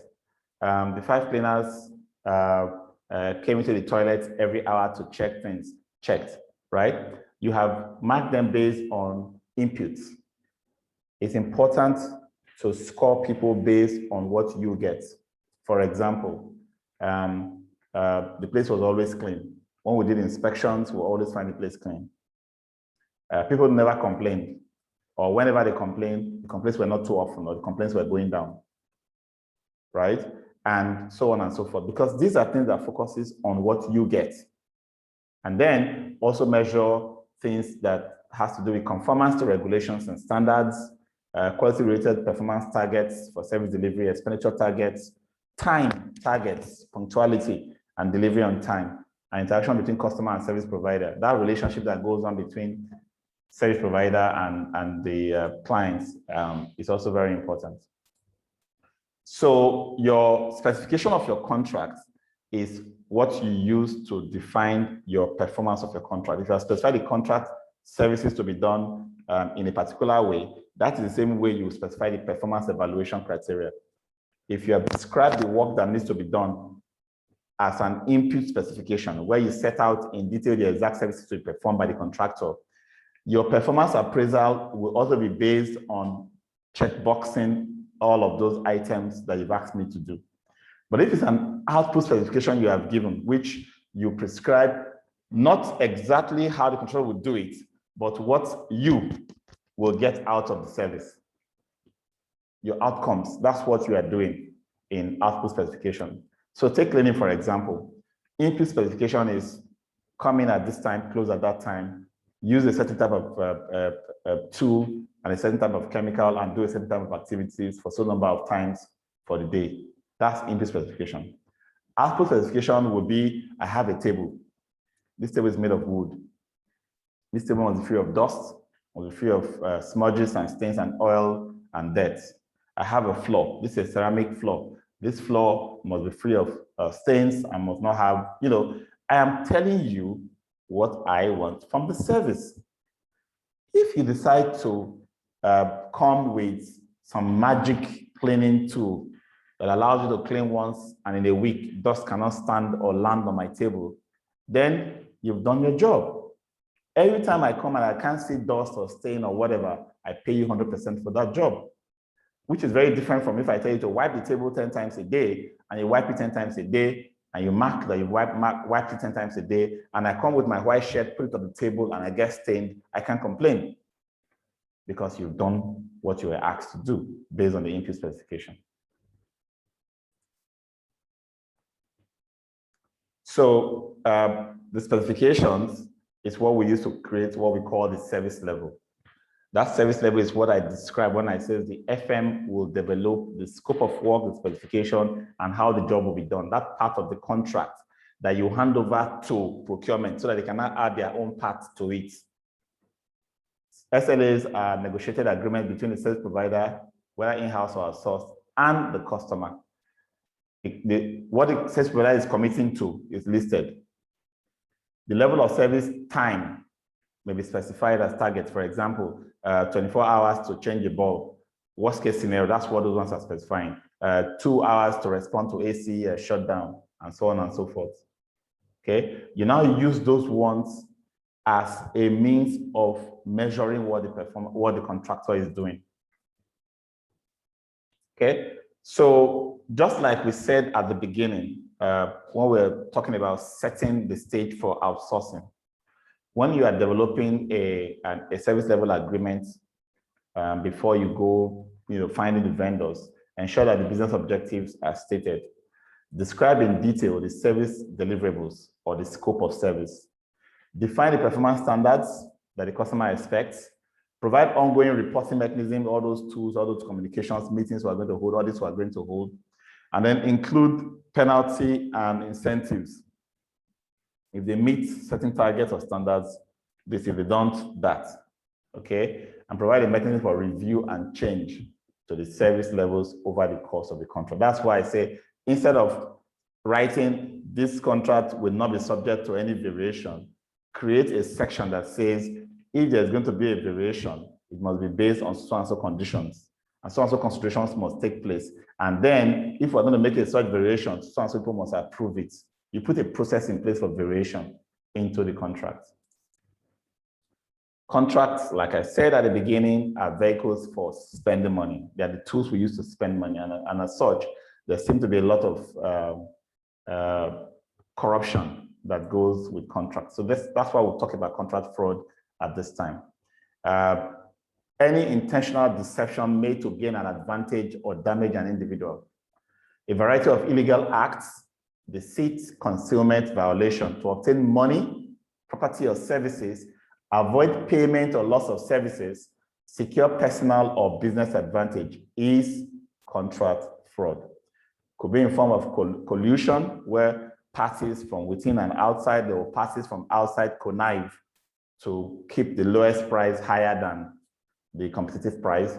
Price fixing, where a cartel works together to ensure that we don't bid below a certain price or we don't give certain discounts. Irregularities during the execution, where you have people being paid more than the percent. You know, an FM can write on the books that we have done 90% of the work, and therefore we need to pay the contractor for 90% when the job that they've done so far is not yet 30%, right? So these are all ways fraud can take place. And one very common one is when people come into a job low price, and then they start the job and they start, bringing up all kinds of spokes to create variations. So a 9 million job can become 25 million in 3 months because, oh, we didn't notice this. Oh, we didn't notice that. This was not envisaged. Because a commitment has been made by the organization, that initial funds disbursed to a contractor become like a sunk cost. And then they begin to pump in money just to ensure that the job is done. At some point, some companies will just, cut it loose and say, okay, cancel the job, go and scope it properly, and let's have a new bidding. But remember, every management that goes through that kind of cycle, they will not forget the FM who led them into that trap. And when it's time to let somebody go, they will not shake their head twice in deciding who to let go. So let's be careful. Let's do detailed work so that we don't end up turning our organization in this kind of cycles. Even in the most carefully written SLAs, contract disputes can still occur. If the SLA is written very well, disputes is reduced drastically, significantly. So that's why in an agreement, a service agreement, we try to build in dispute resolution techniques or dispute resolution rules. Because parties can just go to court straight for a minor disagreement. Because we don't want that to be happening, we want to use what we call the alternative dispute resolution. Management escalation is when we talk to our principals on both parties. A site supervisor for a contractor can talk to his MD, who will come and talk to the MD of the client's organization, and they can resolve it. Mediation is where you have a voluntary settlement with the help of a skilled facilitator. Usually, the skilled facilitator is an industry expert, a senior consultant, who can look into the matter objectively and give an opinion. You could decide upfront whether to make it binding or not. And then arbitration is a quasi-legal process where the arbitrators who are appointed by certain arbitration authorities come in to look into the matter. These are more like legal approach, but it's non-court, it's out of court settlement kind of arrangement, right? They look at it and they make a judgment. When they make a judgment, in most cases, courts uphold the judgments of arbitrators. So if you're going that route, be sure that you know exactly what you're doing for resolution. So, but any which approach you pick from here must be written into the contract as a way to resolve conflicts if any such conflicts rears their head. Finally, every contract must be closed out. There are situations where a contract might be expired because the term is for 1 year, January to December. At December, I said the contract is expired. Or a contract is for 5 million. Once the 5 million is used up and paid for, you see this contract is used up. Or a contract is for a certain project to deliver a certain outcome. Once the outcome is delivered and there is a satisfactory job completion certificate issue, you say, well, that project is finished. But the contract needs to still be closed. In essence, a contract can expire, a contract can be completed and delivered, a contract can run out of funds, all funds paid out of it, and yet the contract is not closed. What closes a contract? It's a document that is prepared like a checklist that shows that the contract scope has been met, contract obligations have been met, and both parties are now releasing each other from this contract. That document is often missing in almost all FM departments. We hardly have a contract closure checklist. It hardly happens. That's why it's still possible for many people to come back years later with evidence that you underpaid them and you will still be obliged to pay them, or with evidence that something happened, that there's a claim that they want to make and you will not have a way to get out of it. So always have that document of contract closure prepared for every contract that is finished, no longer being active. Get that little checklist. You and the contractor signs to say this contract has been closed out is very important. Okay.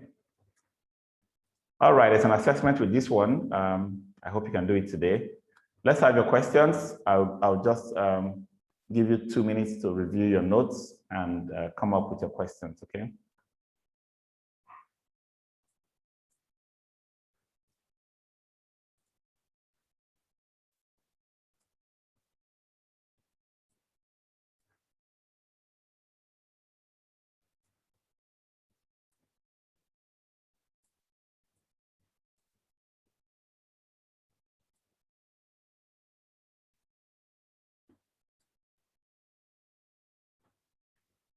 All right, Melita, let's hear from you.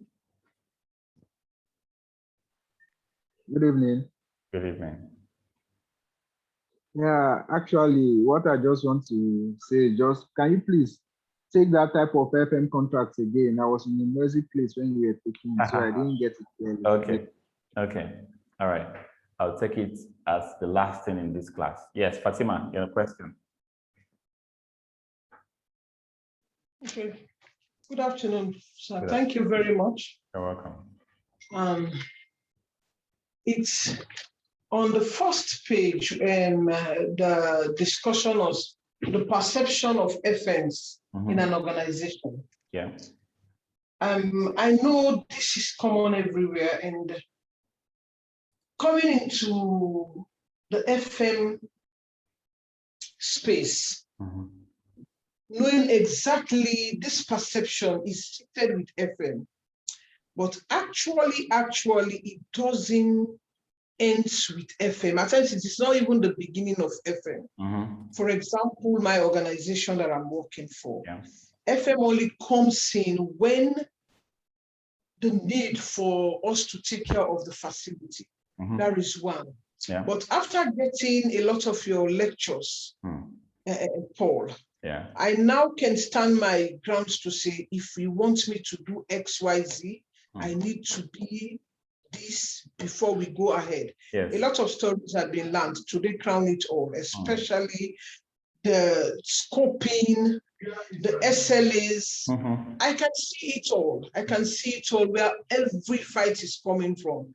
So I know this fight you will be shouting, say people don't think this, don't take us like this. Imagine somebody wants something to be done for him. And there is this laid down process that, look, if you want facilities management to do this, this is how you go. There is a request you should log. The person comes to you direct. Please, let this one don't incur cost. For that person, he himself did not even understand that whether it's incur cost, the cost has already been paid for.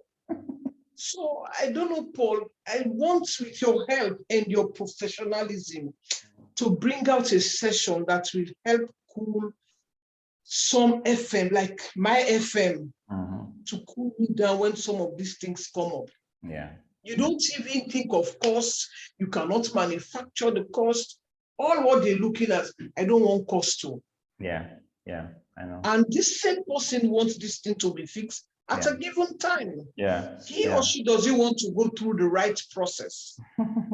The banker says, if you want facilities management to do this, go this way. And there is a laid down process which says the only time you take a phone to call is when there is business disruption. An emergency. When the equipment is a criticality one. still that equipment is not even a criticality asset. Imagine just a plug. Yes. Somebody wants an additional plug, but instead of him goes straight to the process, he comes to you in a hurry. Well, please, oh Fatima, I don't want cost. So I know these things keep happening. If I can have remedy, how to get my guys to understand, for us to just, we are here for them. We are not coming to work like them. Yes. And this is another key takeaway I've found today. Yes. So I did that. Thank you very much. Thank you. Yes. So that's a major reality that we all face, right? So getting your customers to follow a certain process, to align with your plans and your programs requires a regular engagement. And I think that's something we may have to discuss, Fatima. There's a series of activities that you can start investing your time in to engage them proactively.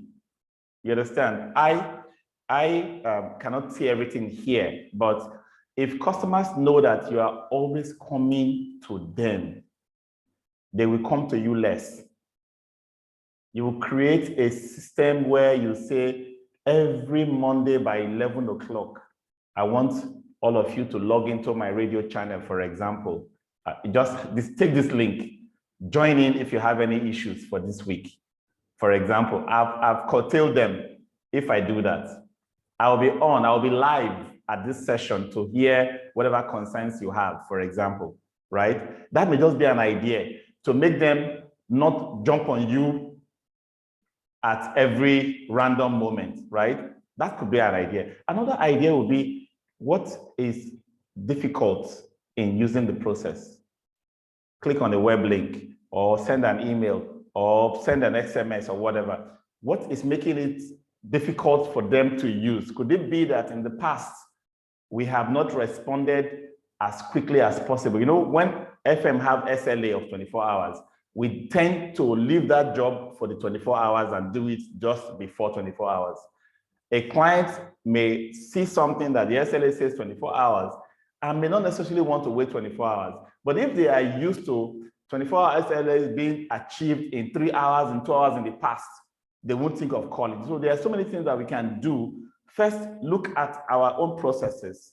Look at ways we have influenced the behaviors that we don't like now and start changing those. And then secondly, start bringing up initiatives that can be proactive, that can help me go to them, not wait for them to come to me. So even if I've provided a process for them to come to me, I'm not using that process as my sole connection.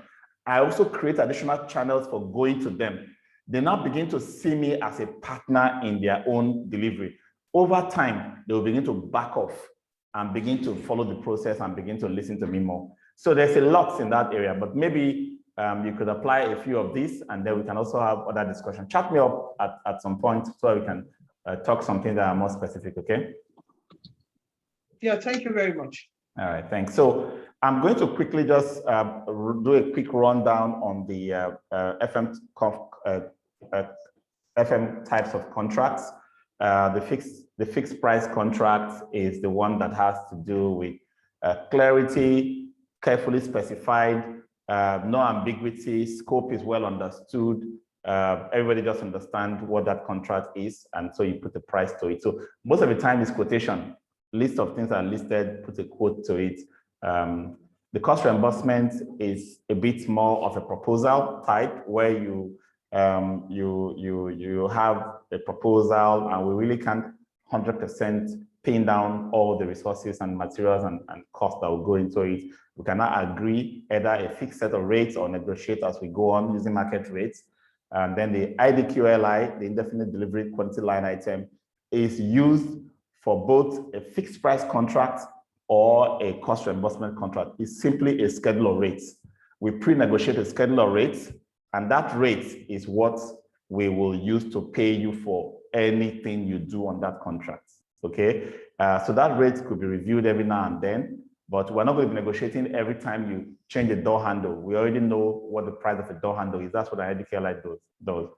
And if you are providing whether a fixed price or a cost reimbursement contract or an IDQLI based contract with a national coverage with one point of invoicing but delivering at multiple points, it's called a national buy. A national buy contract is where you have a contract at one point, but your delivery points are multiple points. So you can deliver and get your way bills and come and submit your invoice at one point. An open book contract is similar to a cost reimbursable, just that you present the real market cost, so the client has the right to know exactly how you went. All your direct cost is exposed because you have a margin that is paid, not necessarily a margin. That margin could be, the amount you are paid could be a fixed amount, could also be a percentage of your spend. So some companies have a job like, I'm providing FM services for you, but I have all these vendors that do the work directly. Whenever they bring their invoice, I pass to you the client. You just keep, passing your money out for me to do it, or I pay them. But when you reimburse me with my own percentage or my fixed amount that you have agreed to pay me. And then the labor hour and time and materials is for paying for consultancy services, where you basically just estimate how many hours it takes to do a certain job. And when the job is done, you pay for those hours, or you pay for materials as extras. I thought I saw one more hand up. Kingsley, ask your question, please.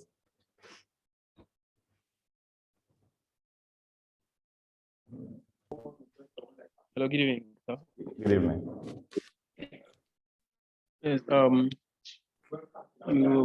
actually joined late, but I was looking at, you said we should always spell out agreement with contractors.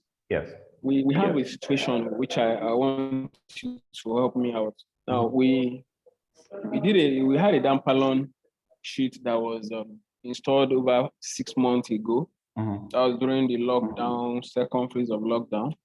And then as we speak, we're still having issues. The man has paid, the contractor has received over 90% of payment. So we're owing him just 10% of it because Dampalon is still leaking. Now, the last rain that fell, I told him that we've had the leakage is more serious than it was. And what he told me was that he's done, that he has handed over the contract, he has delivered. That if we want him to do any additional work, we need to pay him the 10% balance. And then when we had a meeting on Monday, I had to discuss with the management. Okay, this is the feedback I got from this contractor. He's not ready to do anything until we pay him the down. He said, the question I was asked, was there any contract closure? Did you close any contract with him? And then I just, within myself, was like, well, I came in when the contract was already ongoing.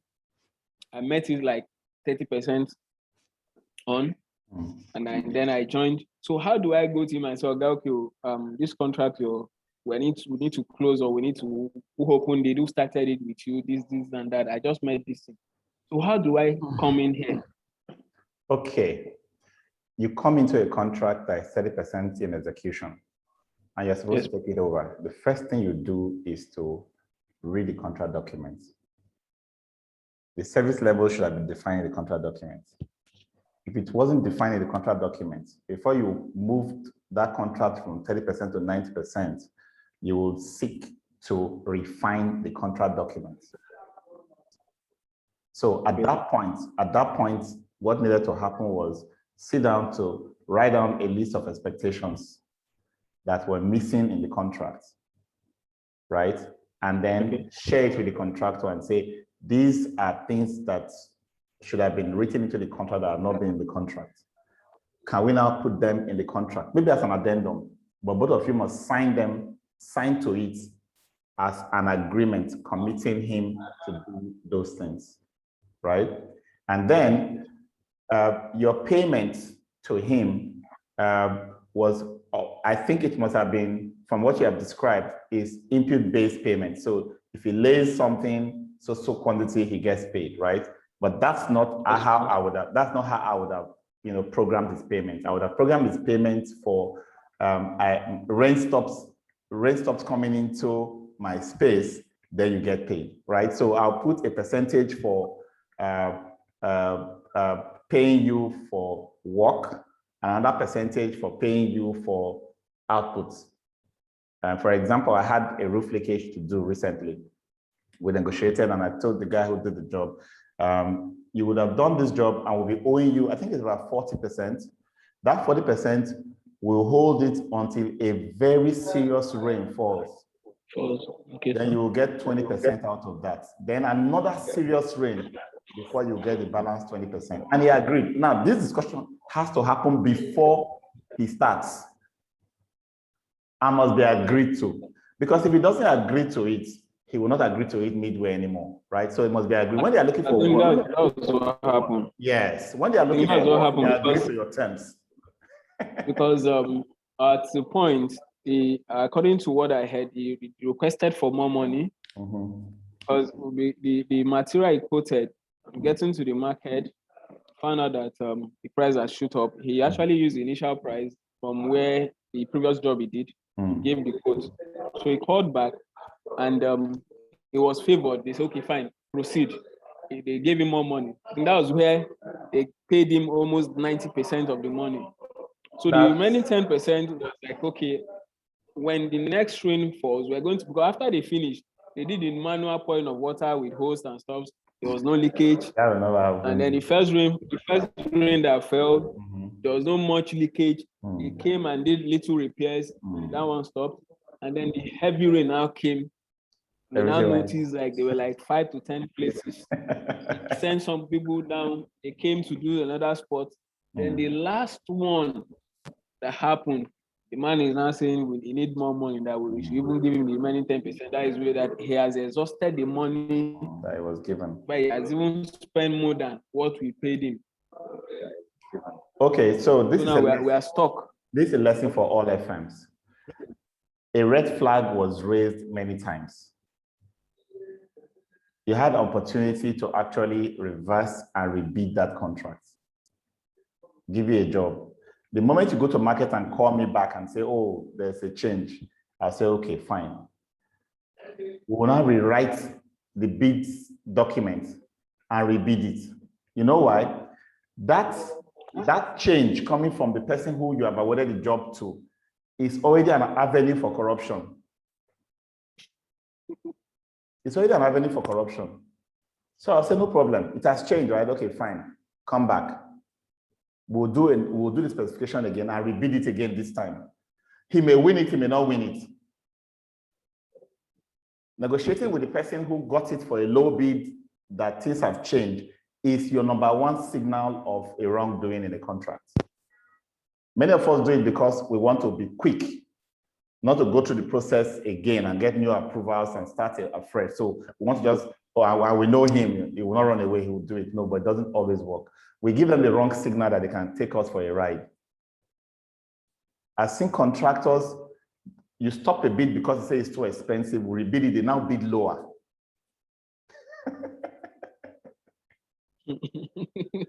Or they rush down. Or they rush down before you rebid it to say, don't worry, I found a solution to it, we'll do it, don't rebid it. Same thing happened. We had a guy, a contractor that gave us a quote. We had a contractor that gave us a quote to build washing zinc, steel washing sink, like double.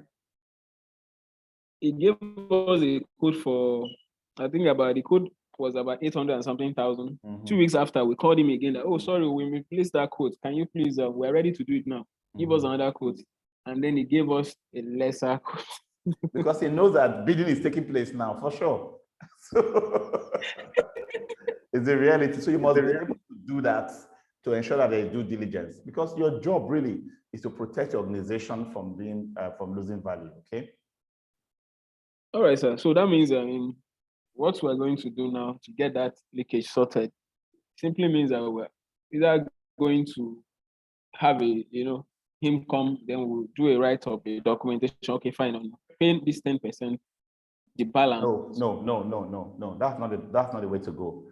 That is balance. Scope the remaining work that will fix that problem. Right? And if that balance can do it, bid it out. Yes, if that balance can do it, bid it out. If it wins, it's fine. If it doesn't win it, let somebody else do it. If you are going to pay more money on top of that 10%, let it be a transparent approach. You understand? Because his balance might be 100,000 today, and there's someone else that can fix whatever is left to be done for 90,000. You'll still save 10K there. All right. So the shakara is doing for you now will not hold if you are not paid him 90%.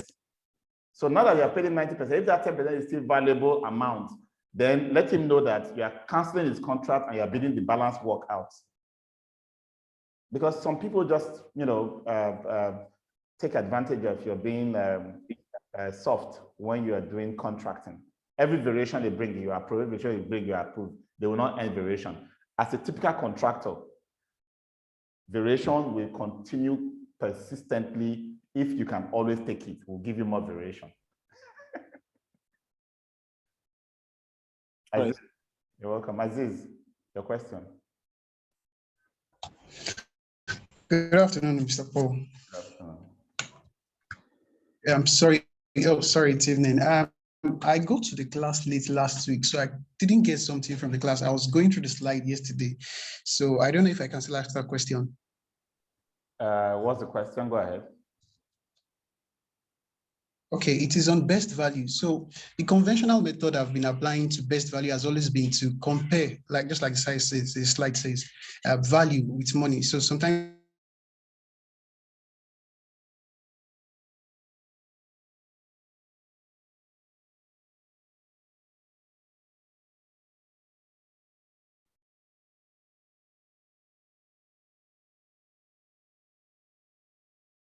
Aziz, your audio has knocked off. Okay, before he comes back, let's hear from Ibukun. All right, sir. Also, I just want to clarify some things you mentioned in the class. But the reason I was saying that I was smiling was because it also has to do with best value. Okay. So similar to what you were saying. So I just want to clarify this. You mentioned something about the value for money. The first slide, the right product at the right time at the right price. So you're comparing with best value. I just want to get what you're saying. Is it is it different or something, or is it the same rather? So when right price is changed to lowest price, it becomes best value. Okay, right price is changed to lowest price. Yes. You know that best value is the specification at the lowest price, isn't it? Yes, that's best value, yes. Now, value for money simply says right product at the right time at the right price, right? And right product at the right time, for me, is replaced with specification. Okay. Right price becomes lowest price. That's how I equated them. Okay. So it's the same thing. Yes, it's basically the same thing. But just using another some other elements or components to explain. So if right price is not lowest price, yes. If you have any instance where the right price is not the lowest price, you are talking about something different. Okay. Yeah. But if the right price becomes the lowest price, they become the same. They become okay. So it's possible it's possible for value for money to be different from best value. Lowest. Okay. It's not the lowest possible price. Okay. Yeah. Okay, if it's not the lowest price. Okay. Okay. All right, sir. Then secondly, you mentioned RFPs. I just want to clear what does that mean? Request for proposals.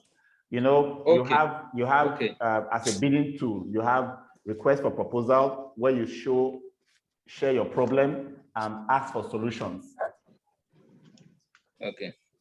Invitation to tender is when you share your problem and your solution and ask for prices to execute them. You already know what to do. That's IT. And then when it is a straightforward pricing of a bill of quantities, you do RFQ, request for quotation. when it's just a price list you are looking for. It's ROFQ, request for quotation. So you can use either request for quotation, request for proposal, or invitation to tender as 3 means of procurement, competitive bidding. Okay. All right, sir. Thank you. All right, thanks. Tony.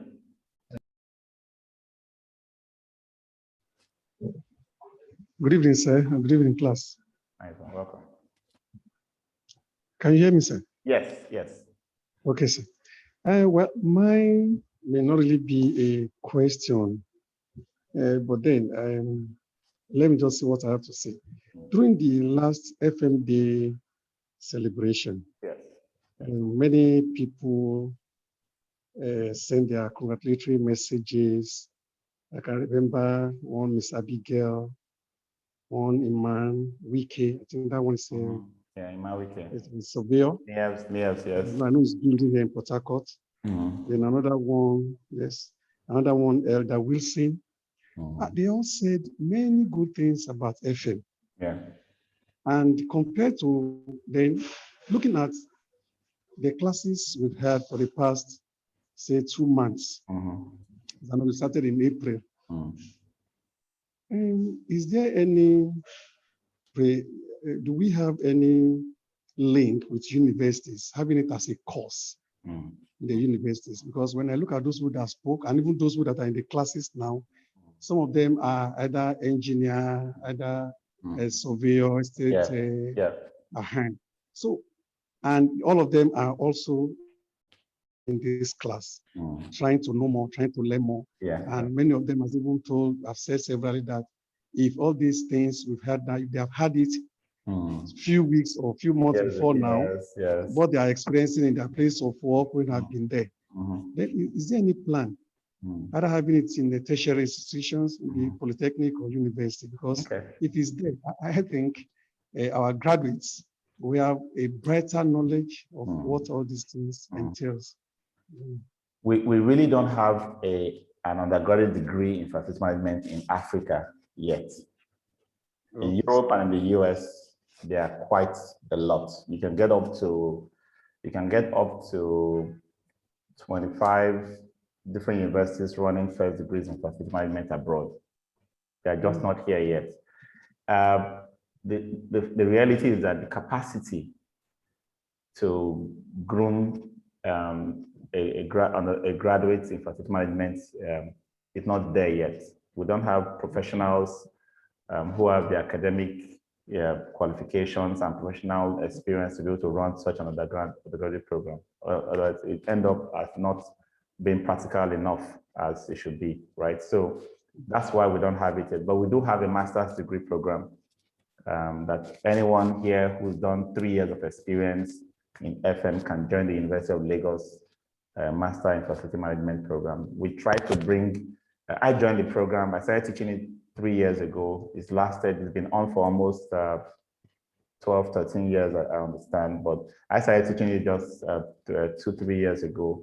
And so somehow I'm bringing some of this industry, practical, real life flair into the program with other professionals like MKO and Olumide.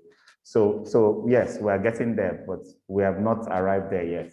Maybe at some point where we have professionals like us who study research, get more qualified, and they probably retire from mainstream operation, we may be able to devote our time to full-time academic, because you need to have full-time academic people to run an undergraduate program. A master's program can be run with part-time people, but a full-time program is required for undergraduate, and I think we don't have the capacity yet.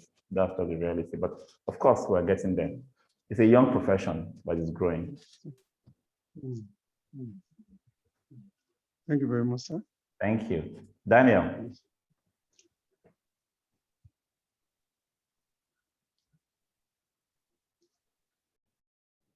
Okay, good day, sir.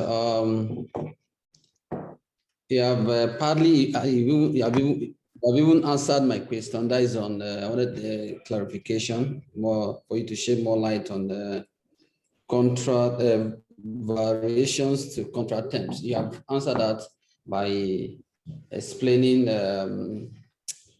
one of the student in the class. I think it has to do with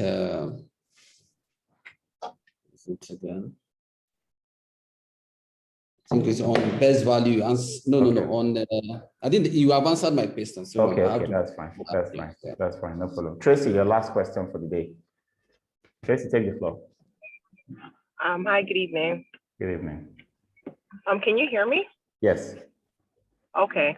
My question is it's two-part. I'm not too sure if you already answered it because we had a client in our office for some part of the class, but in our company, we do our service charge on an annual basis. Yeah. So at the end of the year, we come up with our service charge for the next year.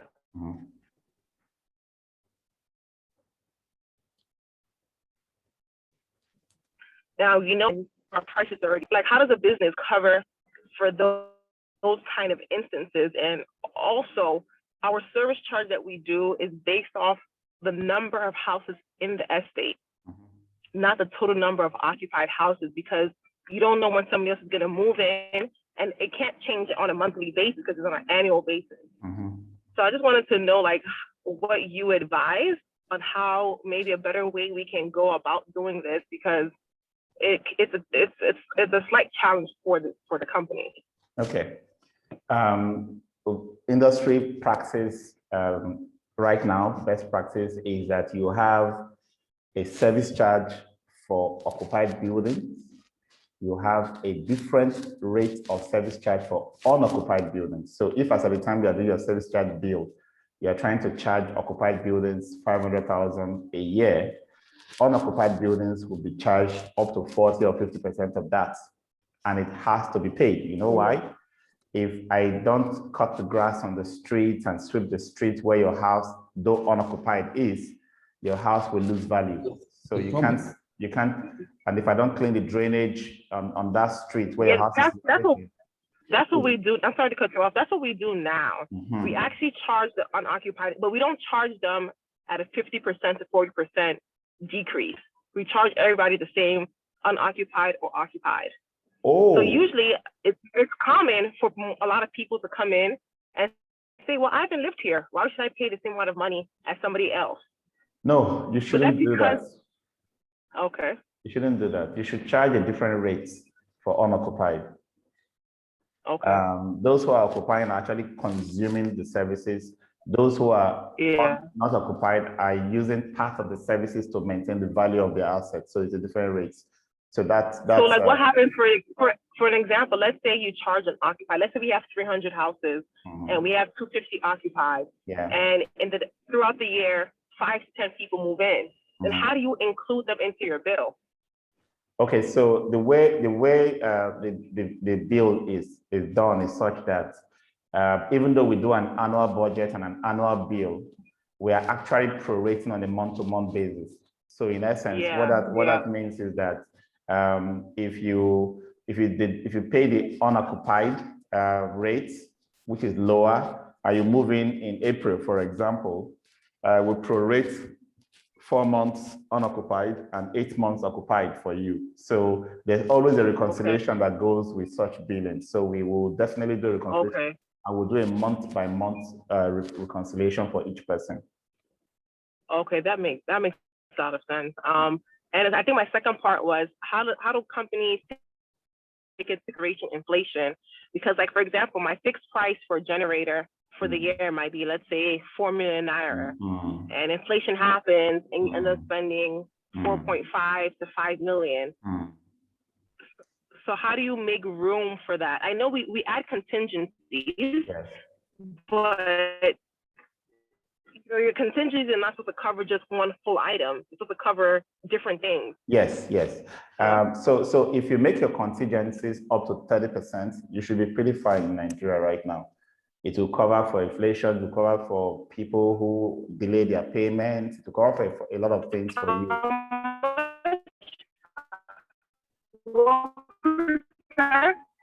30%. Mark it up. So what's the percentage? You said 7%? 30%. if you have a budget for 1 million naira, make sure that what you are distributing to be paid is 1.3, so that you have a 300,000 buffer. Of course, you reconcile it back to them eventually, but 30% is always, yeah. Okay, I understand. Okay, so I think that's my question. All right, cool. All right, let's hear from the last person. I thought Tracy was going to be last, but Shakiru's hand is up. Shakiru, please ask your question. Okay, thank you, sir. My question is in twofold. One is about initiating a contract with an OEM. It is difficult to negotiate because they will never come down and the client will never get there. At the end of the day, we surely succumb. Number two, we realize that some of our vendors, they do talk about our case maybe at the bar or at their events, whereby the negotiation that we thought we are doing in the office, they can't in a club or anywhere. So we can't negotiate to the level that we thought we will achieve. Okay. So difficult. Okay, two things. Sorry, number three, sorry, sir. When you talk about outsourcing, yeah, go ahead. When you talk about outsourcing, we did a mistake recently. We outsourced our key staff to defend. So when they collect that, we normally pay lump sum to them. So after paying this lump sum, they left the partner, which is our partner. They left them, and we are forced to recruit them indirectly and break the rule, because the initial rule is that we can only re-employ them after 5 years. But we couldn't find them with our partner. So we are forced to put the vacancy out and to ask them to come in. So that's the dilemma we find ourselves. Okay, so let me start with this last one. You contracted out before, and then what happened? Like they collected, we paid them off, expecting them to work with our partner, but they ran away. And your partner is who? Your partner is a contractor. Like, okay, for this, like IHS, people that are into math. Yes. Okay, I see what you mean. So this your partner is your service provider to you, isn't it? Yes. Okay, and then these individuals you are talking about were your own staff before? That we moved to the partner, yes. You now transfer them to the partner in a new contract, but they now refuse to work with the partners. And left, yes. And they left. So because they left, your partner could not deliver the service, is that correct? Yes, and we lost billion to this. Oh dear, you chose the wrong partner, that's bad. Is it the wrong partner or the... No, you choose the wrong partner. A totally wrong partner. Let me tell you, when you are selecting a contractor, the contractor should have his own independent mechanism for delivering your service. He cannot be depending on the workers you are giving him. So if the workers you are giving him decide not to work again, why will he not be able to produce his own workers to deliver the service?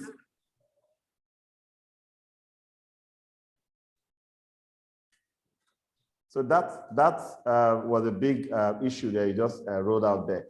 So basically, you had to re-employ them back into your service before they took the job back. And that means you are also working in a very inelastic industry where the skill set is so tight. Otherwise, I don't know why you'll be hoodwinked. Yes, otherwise, if it's an industry where people are, skills are available, you can't eat your vomit again the way you've done. You push them out. They already no longer trust you for pushing them out, right? You got frustrated by the contractor you brought in because they did not work with him. You bring them in. You bring them in back as saboteurs right now because they already hate you for trying to kick them out in the first place. If not that they have been able to use subterfuge to get back in, you would have destroyed their career. So in a way, they are back in now as bitter people. I don't know how you need to do a lot of orientation to re-entrench them back into loving your organization, because that process you went through was a terrible management disaster. But of course, it happens. It happens because if you're in an environment where the skill set is not elastic enough to get a new set of people, the contractor might be stuck and you too might be stuck, you know. So it happens for very specialist skills, and that's unfortunate. In terms of vendors knowing themselves, it's still your fault again. Yeah, don't allow vendors to know themselves. If you send a bid to vendors to submit to you, 2 vendors, 3 vendors, 10 vendors should not know themselves that they got the bids. And as much as possible, even nowadays, we don't invite vendors to come for inspections together. We stagger the time. You come on Monday by 9 a.m., the next person come on Tuesday by 5 p.m. We stagger it so that they don't meet in our site and say, oh, we are both bidding for the same job. So apply that best practice. And finally, on the issue of OEMs, do not allow OEM reps hold you to ransom. First and foremost, don't install equipment that you don't understand. If you're investigating an elevator, a generator, a chiller system, or anything to choose, let's go through a training on that system first so you can understand the implication of having it with you, installed for you. Because if you are 100% dependent on other people for assets you are spending money on, be ready to be blackmailed the way OEMs reps blackmail people in this country. I've had to kick out a generator OEM rep recently. They were first they were condescending. They said they were not going to deal with us, that they want to keep dealing with the clients. They don't have any business with an FM company. The client is the one that they know. And the client says, I've outsourced your job to the FM company, work with them. They ignored us. Secondly, they refused to produce any O&M manuals or any warranty documentation just because they don't want us to have a clue into what they'll be doing. And finally, they brought us a 3-page service level agreement that said nothing about what they want to do. It was only clear about how much they will get. I shut it down. I told the client, don't worry about this, your generator. We can maintain it without these guys. So we downloaded their manuals and we got contacts in the market in Alaba where they import all those spare parts. And we got an engineer engaged. So we have everything covered to ensure, because at the end of the day, my experience with OEM reps really is that they still pick technicians from the streets. And because they're not even telling you what they want to do, those technicians are not even as trained as you expect them to be. If your generator still breaks down, you will still bear the brunt. So there's really no value that they are holding you to ransom for. I have a friend now, one of my past alumni of this class, who's been told he must pay so and so amount to maintain rooftop units. And when we look at the kind of prices those guys were given, they were just unreasonable. They are charging him almost 67 million naira for annual maintenance for air conditioning unit that I see no. And then I now ask him, okay, so is this coming with warranty that if something goes wrong, elevator too? They said no. If anything goes wrong, it's still your fault. You still have to pay for it. So try and understand what you are paying for. That's the important thing here. Don't allow any OEM rep push you to the wall. In the first place, when you want to take on any new asset, ensure that you understand how that asset is maintained in this country before you opt for it, okay? Thank you very much. Thank you. Aja, I'm sure Aja will be the last person. It's 1 minute. Are you sure I'll be the last one? 1 minute. Are you sure I'll be the last one? Yeah, it has to be. It's 7 o'clock. Yeah, good evening, everyone. Good evening. Yeah, it's been, I'm on the road as usual, so it's been in and out of service. Anyway, just a quick thing. I heard Tracy when she was talking about occupied and unoccupied houses. Yeah. And with regards to service charge and really what should be applied. But I want us to also look at the point of view of, how do I put it, in terms of the situation in the country, in terms of funds. Yeah. Now, if you're going to look at, for example, an estate that has, let's say, 300 houses. Yep. And, you know, like she mentioned, the way they are built is whether they're occupied or non-occupied houses. Services are being rendered to all those houses. Yeah. And that is why they all pay facility management services. Now, out of that 300, if you're saying, let's say, for example, 200 are unoccupied, I hope you realize that the prices for each of the other houses that are occupied will definitely go up. Sure. Because there's no way you're going to be able to maintain the prices at the rates that you're going. Definitely. So this is a bit of a dilemma. Yeah. You know, so it's easy to say, yes, no, well, you charge them 30 or 40%, but it doesn't work like that. If we're going to charge the unoccupied houses 30 or 40%, that means the balance of your 60 or 70% is going to end up going to the houses that are occupied. Yes. So, Tracy, you have to understand that. I hear what he's saying. That's best practice. But you have a very different scenario or situation on ground. Yes. You know, so if we're going to charge, you know, a minimum, what happens to the balance of your services? So these are things that you have to be able to look into properly. You know, so I don't know if you want to just talk a little bit more on that. Yes. So the thing is this: when an estate is starting up newly, best practice is that the developer sets aside some amount to subsidize the services while trying to ramp up the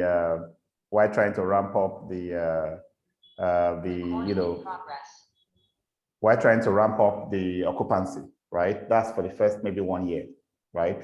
And then once the occupancy has reached a certain stage, we normally use 40–50% to do the analysis. We expect that the FM services will be higher for those who move in first. The rates they pay for the first couple of years will be higher. So that again is now an incentive for them to join us in helping to get others to move in so that the rates can keep coming down. It's in very unique situations where people who are not occupying agrees to pay the same rate as those who are occupying. But if you have achieved that, enjoy it. If you are able to pull that off, enjoy it.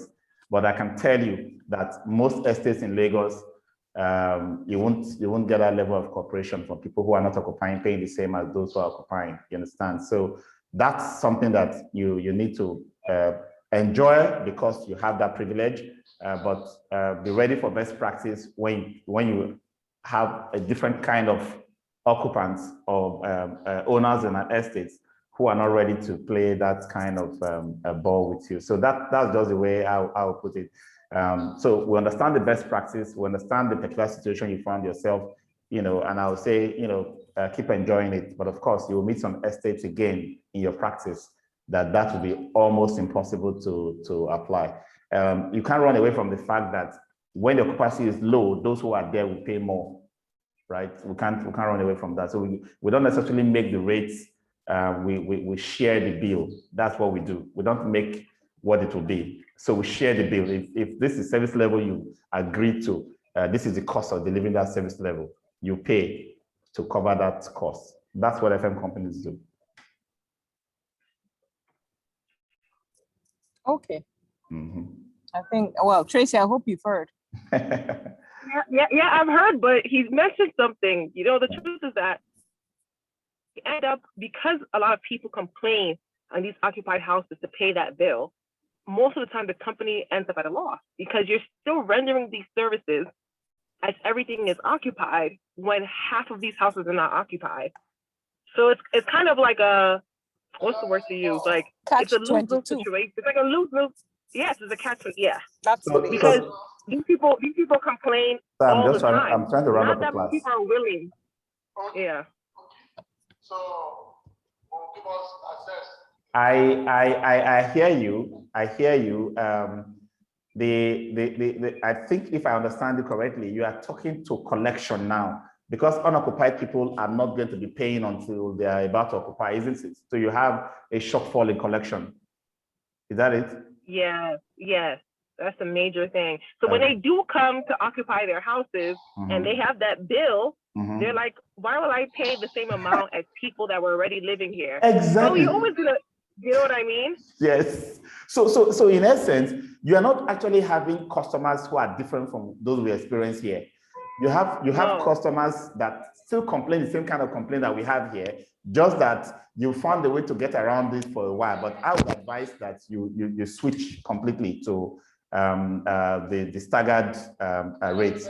Let those who are occupying pay more. That's standard practice. There's no way you can run away from that, okay? All right. Thank you, Mr. Paul. Thank you. Thanks, everybody. Have a nice evening. Bye-bye. Thank you. Good night. Bye.